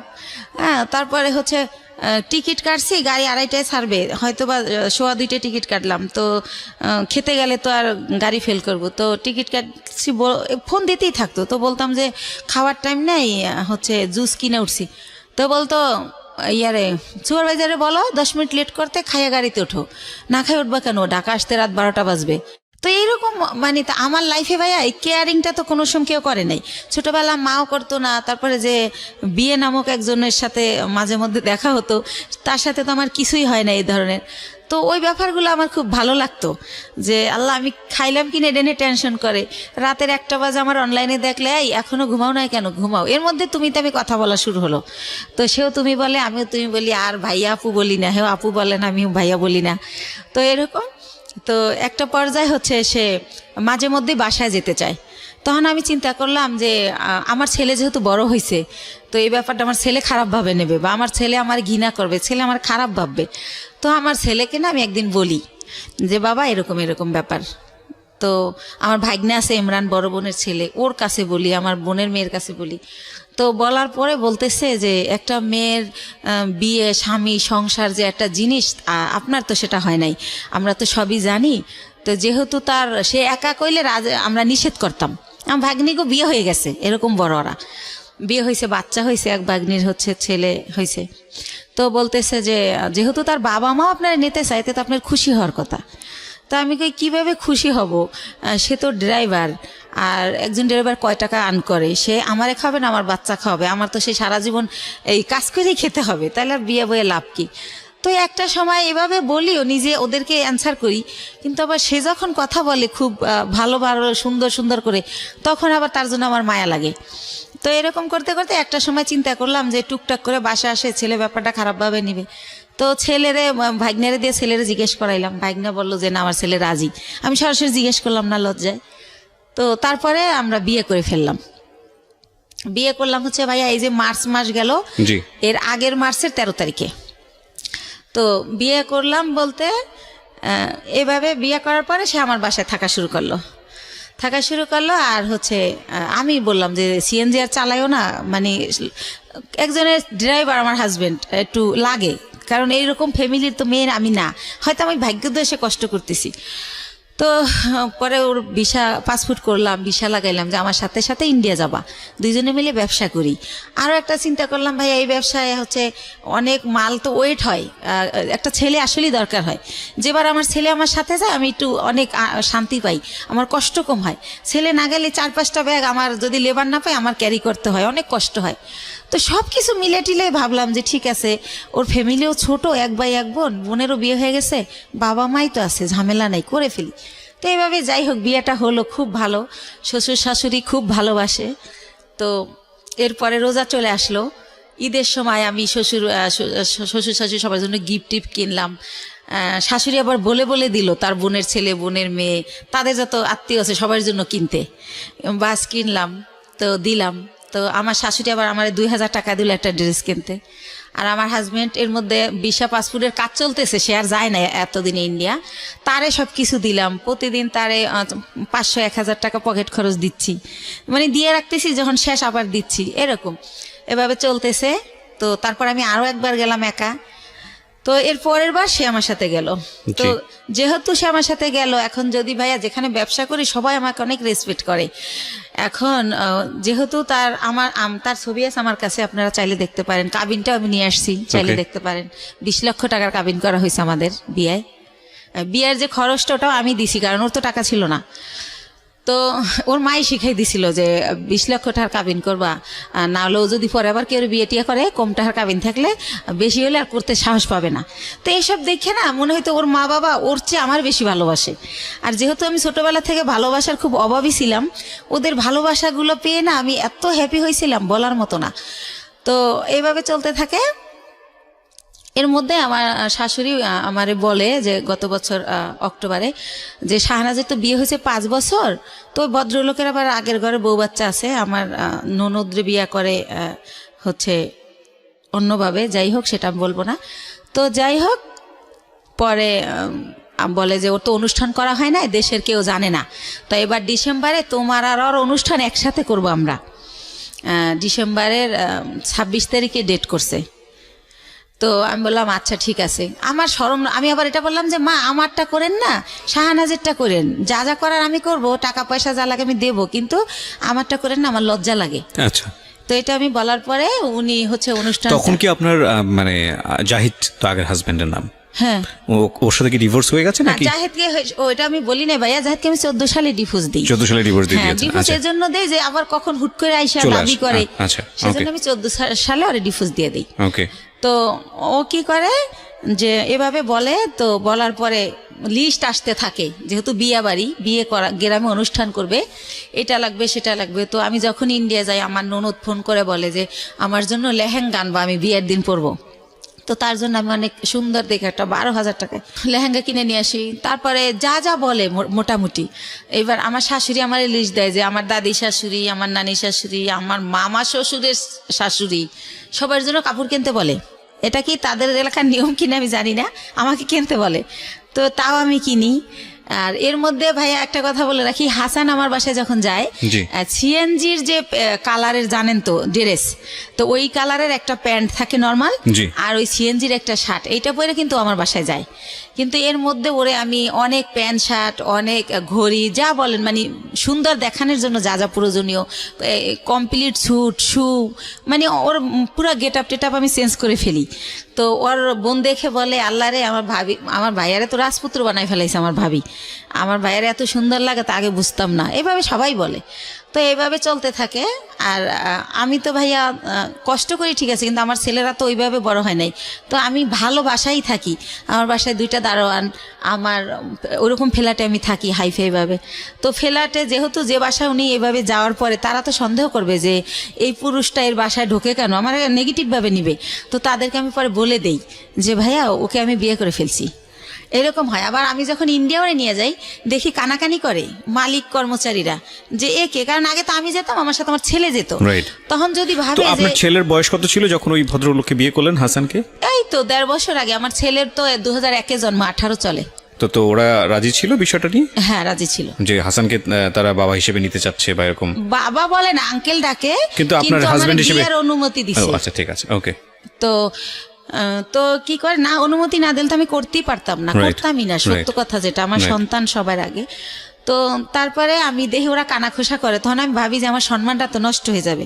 তো তখন আমি মালিককে ডেকে বলি যে ভাইয়া কানাখোসা করার কিছুই নাই, ও আমার কোনো বয়ফ্রেন্ড না বা কোনো অন্যরকম কিছু না। ভারতে আবার অনেক মেয়েরা কি করে ভাইয়া, অন্য একটা ছেলের সাথে চলে যায়, তো এরকম একটা প্রবাদ আছে। তখন আমি বলি ভাইয়া আমি তো রিসেন্টলি বিয়ে করে ফেলছি, ও আমার হাজবেন্ড। এভাবে ইচ্ছা করে সবাইকে আমি বলে দেই। তো সবাই বলে না ভালোই হয়েছে, ছেলেটা ভালো। তো যাই হোক এভাবে চলতে থাকে। তো ডিসেম্বর মাসে আমি তো ওই অনুষ্ঠান করব না, কারণ ওই হলুদ দেবে কি করবে না করবে, আমি বাচ্চা কাচ্চার মা, আমার এটি ভালো লাগে না। তো আমি বলি যে মা আমি সব দেবো, কিন্তু আমি যাব না। তো সব কেনাকাটা করে দেই। ওর বোন জামাই আমাকে লিস্ট ধরাই দেয় যে সে হচ্ছে গরু কিনে দেবে, আর মুরগি হতে যত বাজার এই টাকাগুলো আমি দেব। তো এই কথায় কথা আমি হাসানকে বলে ফেলি যে হচ্ছে আমি এত টাকা কই থেকে দেবো, তাহলে তো আমার ব্যবসার পুঁজি থাকবে না। তখন হাসান বলে যে তুমি দিতে পারবে না, তাদেরকে বইলে দিতে, আমারে বলো কেন? তখন আমি বলি তুমি আমার হাজবেন্ড, আমার ভালো মন্দ তো তোমার দেখার দায়িত্ব, তুমি এখানে থাকো খাও আমরা একসাথে না, তো তো তোমাকেই তো বলবো। তখন একটা পর্যায়ে ও আমাকে বলে যে তোমার তো অনেক আছে আমি যতদূর জানি, তো এখানে কত দেওয়া লাগবে, হয়তো 50,000 বা 1 লাখ টাকা লাগবে খাওয়ানে, এটা দিতে বা তোমার অসুবিধে কি? এই প্রথমবার থেকে আমি একটা কষ্ট পেলাম। তখন আমি একদিনকে কথায় কথায় আমি বলি যে মা, আমার নিজের মায়ের আদর আমি পাইলাম না, তোমারে তো মা বলেই জানি, মাই ডাকি। সে আমার একটা অনেকভাবে হাট করে, সেই কথাই বলি, মাই জানতাম এতদিন, কখন যে তুমি শাশুড়ি হয়ে গেলা বুঝতেই পারলাম না। এই কথাটা আমি বলি। বলার পরে বলে কি যে সত্য কথা বলে সবার কাছেই খারাপ লাগে, সেইভাবে রেগে রেগে বলে। তখন বলে এই শোনো, তুমি আমার ছেলেকে ইটালি পাঠিয়ে দাও। মানে শাশুড়ি বলে? আমার শাশুড়ি বলে। আমার ছেলে এই বিষয়গুলো কি আপনি আপনার হাজবেন্ডের সঙ্গে শেয়ার করতেন যে আমার শাশুড়ি এগুলো বলে, এই কথাগুলো তোমার কথা কিনা? হ্যাঁ, শেয়ার করতাম। তখন হাসান কি বলতো? সে অস্বীকার যাইতো, সে বলতো আমি বলি নাই। তো তারপরে একটা সময় আমি চিন্তা করলাম যে ঠিক আছে, আমার এক বোন থাকে ইতালিতে, তো চিন্তা করলাম যাবো, ভাই ইটালি যাওয়ার অনেক খরচ, তাহলে আমার জমি বিক্রি করে দিতে হয়, তাছাড়া তো আমার টাকা নাই। তো আমি হাসানকে বললাম দেখো আমি 45,000 টাকায় জমি কিনছিলাম, রেজিস্ট্রি নিয়ে 60,000 পড়ছিল, সেই জমির দাম এখন 20 লাখ টাকা উঠে গেছে। তো এই জমি যদি এখন আবার আমি বেশি, আমার বোন কিনবে, বাইরে বেচতে দিবে না, তা আমার হয়তো 10-12 লাখ বেচতে পারবো, তাহলে তো আমার সঞ্চয় শেষ। তারপর দেখা গেল আমি কোনো কারণে যেতে পারলাম না, তাহলে তো আমার কিছুই রইলো না। তার সাথে তুমি আমি এখানে ব্যবসা করি, ভালোই তো আছি, তো ইটালি যাওয়ার দরকার কি? তখন ও বলে হ্যাঁ ঠিক আছে তাই করি, যাওয়া লাগবে না, বাদ দাও, আর বিদেশ কি ভালো নাকি, বিদেশ অনেক কষ্ট। ও বলে? হ্যাঁ, ও আমার সামনে এগুলো বলে, ওদিকে যাবার আর মায়েরে বলে যে ওরে বলো আমাকে ইতালি পাঠিয়ে দিতে। তো এটা আমি আর বুঝি না। তো একদিন আর মাই বললে ফেলে, আমি বলি যে তোমার ছেলে তো মা যেতে চায় না। তো বলে কে বলছে আমার ছেলে যেতে চায় না, তুমি আমার ছেলেরে বুঝাও, তখন আমার ছেলে কি তোমার উপরে যাবে, সেই জন্য তোমার সান্ত্বনা দেয়। তো এভাবে রূপ খুলতে থাকলো, তারপরও চলতেছিল মোটামুটি। ঈদের 2 দিন আগে হঠাৎ করে আমার শাশুড়ি আমাকে বলতেছে যে ঈদের কেনাকাটা কি শেষ করছো? তো এর মধ্যে একটা কথা ফেলে গেছি, যেহেতু ভাইয়া ডিসেম্বরে ফেলে যায়নি ঠিক, সবাই আমি দিলাম সব কিছু, ইভেন শীত দেশে মেহমান গেলে কই ঘুমাবে, সেজন্য আমি ইন্ডিয়া থেকে কম্বল আইনে দিলাম, ঠিক আছে, বড় বড় কম্বল, তো সব কিছুই তো দিলাম। তারপরে তারা আমার কিছু দিল না, তাইলে এখন ঈদে আমি তার সব ফ্যামিলিরে কেন দিব? আর আমার কাছে অত টাকাও নাই, যেটা সত্য কথা। তো তখন আমি এবার ঈদে তাদের জন্য কোনো কেনাকাটা করি না, এই একটা কারণ। আর শ্বশুর শাশুড়িকে শুধু দেব, কিন্তু 22 যায় আমার শাশুড়ি আমাকে ফোন দিয়ে অনর্থক কথা শোনাই, অনেক গালাগালি করে। তখন আমি বলি মা এভাবে কথা বলতেছো কেন? তারপরে ভাইয়া ঈদের দিন সে সকালবেলা মার কাছে গেল আমার বাসার থেকে, যাওয়ার পরে সন্ধ্যাবেলা ওর বাসায় গেল, যায় বলতেছে যে আমি একটা ছেলে, আমার জীবনটাই ব্যর্থা, সিএনজি চালাইতাম তাই ভালো ছিল, একটা ঈদ গেল আমি বাবা মার কিছু দিতে পারলাম না, এবার বলতেছে। সংসারের খরচ থেকে ও দিত? না, ও কই থেকে খরচ দিবে? ও জাস্ট একবার আমার সাথে ইন্ডিয়া গেছে, একবার আমার মালের সাথে ইন্ডিয়া গেছে, এই আমার কোনো টাকা দিত না। আচ্ছা, আমার খরচই চলতো, ও আমার এখানে থাকতো খাইতো সবকিছু। উল্টো আরো ওর মার ওষুধ লাগবে 2,000 টাকা পাঠাও। ওর মা আবার বললো কি তোমার শ্বশুর একটু পর পর চা খায়, আমি লাকড়ির চুলা জ্বালাইতে পারি না। তারপরে আমি সিলিন্ডার গ্যাস কিনতে বললাম যে মা কত টাকা লাগবে? বললো যে 5,000। তো আমি ঢাকা জিজ্ঞেস করে দেখলাম 3,000, কিন্তু শাশুড়ি বললো 5,000। তো আমি 5,000 টাকা পাঠাই দিলাম। এরকমের যখন যা চায় আমি দিচ্ছি, কিন্তু তার ছেলে আন করতেছে না, বাট আমি যা লাগতেছে সবই দিচ্ছি, কোনো করতেছি না, যেহেতু আমি বলছি যে গাড়ি চালাইও না, সেজন্য। তো এভাবে চলতেছে। তো ঈদের 2 দিন পরে হাসান আমাকে বললো শোনো তোমার একটা কথা বলি, তুমি যেহেতু 5 লাখ টাকা দিতেছো না, তাহলে যতদিন আমার এই চাকরিটা না হয় ততদিন আমি তোমার বাসায় আসতে পারবো না, এটা নিয়ে তুমি কোনো ঝামেলা করবা না। তা আমি বললাম বাসা আসবা না, থাকবা কোথায়? কয় শাহনাজের বাসায়। আমি শাহনাজের বাসায় তো 2টা রুম, একটা মায় থাকে, মুক্তা থাকে, আর একটা ওরা জামাইয়েরও থাকে, তুমি কোথায় থাকবো? কয় মার সাথেই থাকবো। তো এরপরে ভাইয়া কি হয়, রাতে থাকে না, আসে 1,000 টাকা 500 টাকা চায়, দেই আবার চলে যায়। ও ট্রেনিং এ যাইতে নাকি লাগে, লাঞ্চ করতে লাগে, ট্রেনিং করায় কোথায়, আগারগাঁও কোথায় সেটা বলে। তো আপনি সংসারের খরচ চাইতেন না? এটা তো তার দায়িত্ব, মানে সংসারটাকে ভরণ পোষণ করার। কার? তা আপনার হাজবেন্ডের।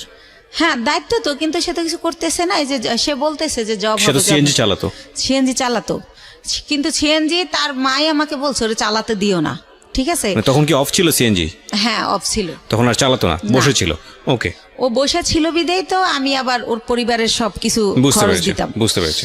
তো এভাবে হচ্ছে বলতেছে, আর ওই মাঝে মাঝে যায় আর চলে আসে, যায় চলে আসে, 10-15 মিনিট 20 মিনিট এভাবে থাকে।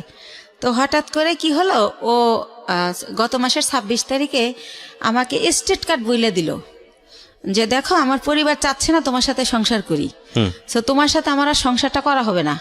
ওকে।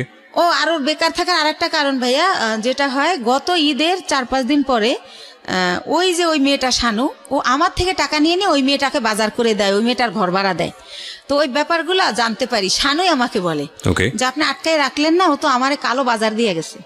তো এই ব্যাপারটা ওর মার সাথে আমি শেয়ার করি যে মা, ও আমার কাছে টাকা নিয়ে যদি তোমাদের দেয় আমার দুঃখ নাই, কিন্তু ওনা শানুরে দেয়। তখন বলে যে তুমি কালকে বাসায় এসো। তো ওনাদের বাসায় যাই, তখন ওর বাবা মা ওর মাথায় কোরআন শরীফ দেয়, কোরআন শরীফ মেইলা যে তুই কোরআন শরীফ শিয়া কর, শানুর বাসা আর কোনোদিন যাবি না।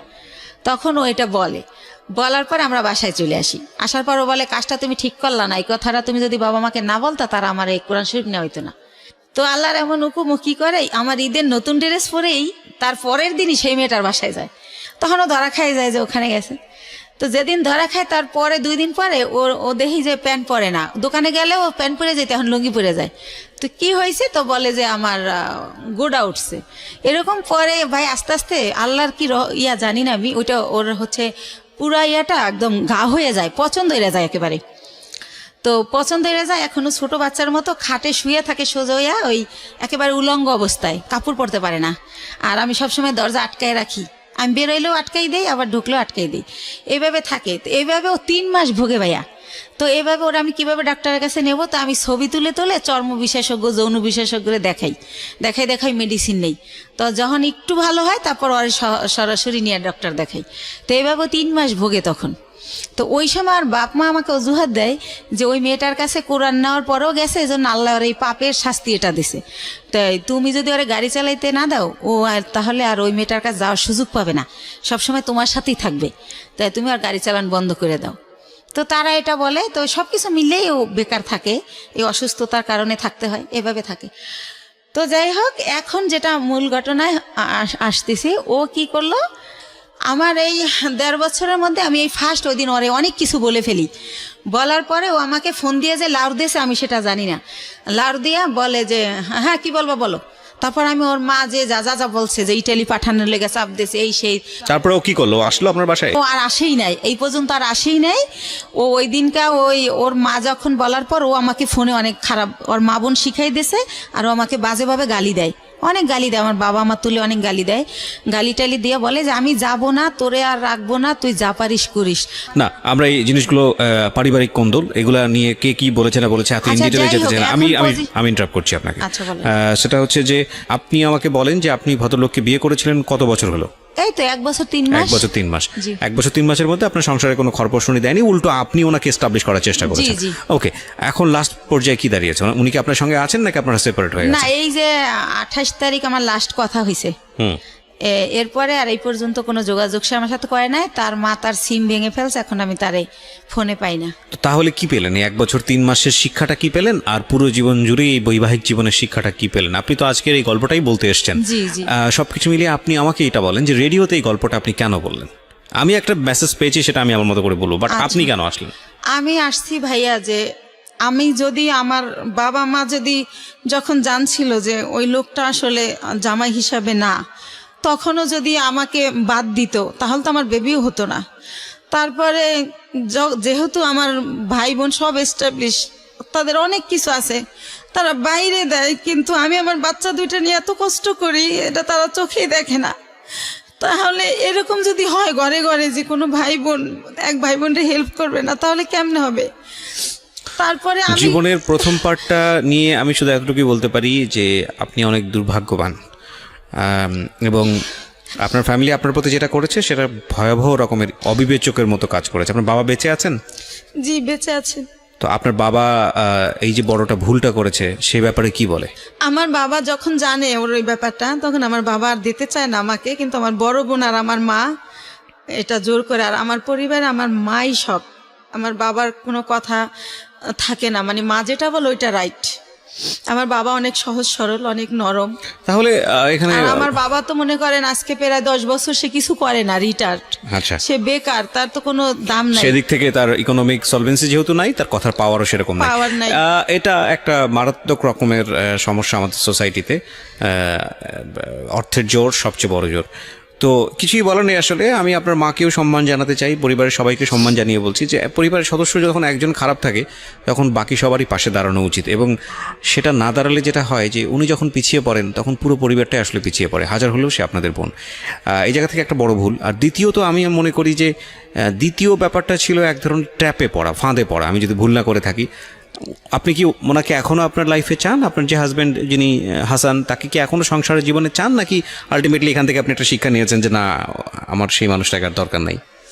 কি বলবেন? শিক্ষা নিয়েছি, কিন্তু তারপরেও চাই, কারণ ভালো তো বাসি।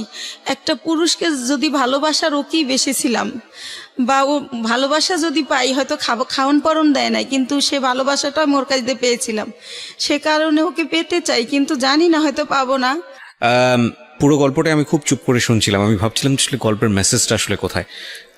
মেসেজ আসলে সেই অর্থে নাই আজকের এই গল্পে। তবে একটা জায়গায় যদি একটু থামার চেষ্টা করি, আমরা যদি পজিটিভলি দেখি, সেটা হলো যে এই ভদ্রমহিলা একটা সময় পর্যন্ত নিজে দাঁড়ানোর চেষ্টা করেছেন, যেভাবেই হোক না কেন গায়ে গতরে খেটে পরিশ্রম করে তিনি চেষ্টা করেছেন সংসারটাকে দাঁড় করানোর।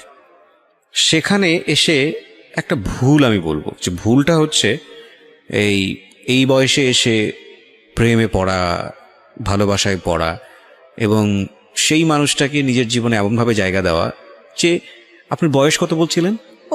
35 বছরের জীবনে এসে 16 বছর বা 18 বছর মানুষের যে ভুলগুলো করে, সেই ভুলগুলো করে নিজের জীবনে একটা অনেক বড় কষ্ট পাওয়া। আমি বরং বলবো যে এই জায়গাটা একটু শক্ত হলেই বরং ভালো হতো, যে সেকেন্ড থটটা না দেয়া নিজের জীবনে। কিন্তু এটাও তো ঠিক যে তিনি তো সারা জীবন জুড়ে কারো ভালোবাসা পাননি। সে অর্থে একটা মানুষ যখন কায়া হোক ছায়া হোক যাই হোক না কেন সামনে এসে দাঁড়িয়েছে, সেই জায়গাটি থেকে তার ভুল হওয়াটা স্বাভাবিক, যে আসলে সঠিক মানুষটি সে চিনতে পেরেছে কি পারেনি। আমার মনে হয় আরেকটু সময় নেওয়া উচিত ছিল। ভালোবাসাগুলো আসলে এরকমই। তবে এটা ঠিক যে জীবনে কাউকে রিসিভ করার আগে ভালোবাসতে গিয়ে আসলে কোনো লজিক খাটে না, মন থেকে চলে আসে সেটা। এবং সেজন্যই বুড়োরা ইয়াংদের প্রেমে পড়ে, ইয়াংরা বুড়োদের প্রেমে পড়ে। যেখানে প্রেমে পড়া উচিত নাই সেখানে প্রেম চলে আসে। সেগুলো হয়তোবা খুবই ন্যাচারাল, কিন্তু এই ন্যাচারাল জিনিসটাকে জীবনে লজিস্টিক ফ্রেমে যখন মানুষ বাঁধতে চায়, মানে বিশেষ করে বিয়ের জায়গাটিতে, তখনই হলো চিন্তার বিষয়। সেই জায়গাটি আসলে শুধু ইমোশন দিয়ে চিন্তা করাটা একটা বোকামো, এবং সেই বোকামোটা যে কোনো লেভেলে জীবনের যে কোনো জায়গাতে হতে পারে। আপনার জীবনের পজিটিভ দিক হচ্ছে আপনি গায়ে গতরে খেটে নিজেকে স্টাবলিশ করতে পারেন, সেটা আপনি প্রুভ করেছেন। সুতরাং আপনার উপর আমরা বিশ্বাস রাখতে পারি যে আপনি এই জায়গাটা থেকে বের হয়ে আসতে পারবেন, এবং বের হয়ে আসার মতো অবলম্বন আপনার আছে, বিশেষ করে আপনার 2 সন্তান। সুতরাং সেদিক থেকেও আপনি অনেক বেশি প্লেসড। সো প্রিয় শ্রোতা, আজকের এই জীবন গল্প একটা পরিশ্রমী মানুষের জীবনের গল্প, যে পরিবার থেকে কোনো সাহায্য পায়নি, সংসার জীবনে সুখী হতে পারেনি, একজন পাগলকে বিয়ে করে পুরো জীবনটাই এক অর্থে অন্যরকম স্রোতে ভেসে যাওয়া মানুষ, এবং তারপরে যখন সুখের দিন এসছে তখন ভালোবেসে ভুল করা একজন মানুষ। তারপরও আমরা সম্ভাবনা দেখি। জীবন আসলে এরকমই। নাটকের মোড় আসলে গুড একটা ফিনিশিং এনে দেয়, কিন্তু জীবনের মোড় সেই গুড ফিনিশিংয়ের কোনো ধার ধারে না। এই জন্যই আমরা বলি জীবন নাটকের চেয়েও অনেক নাটকীয়। ভালো থাকুন, শুভরাত্রি।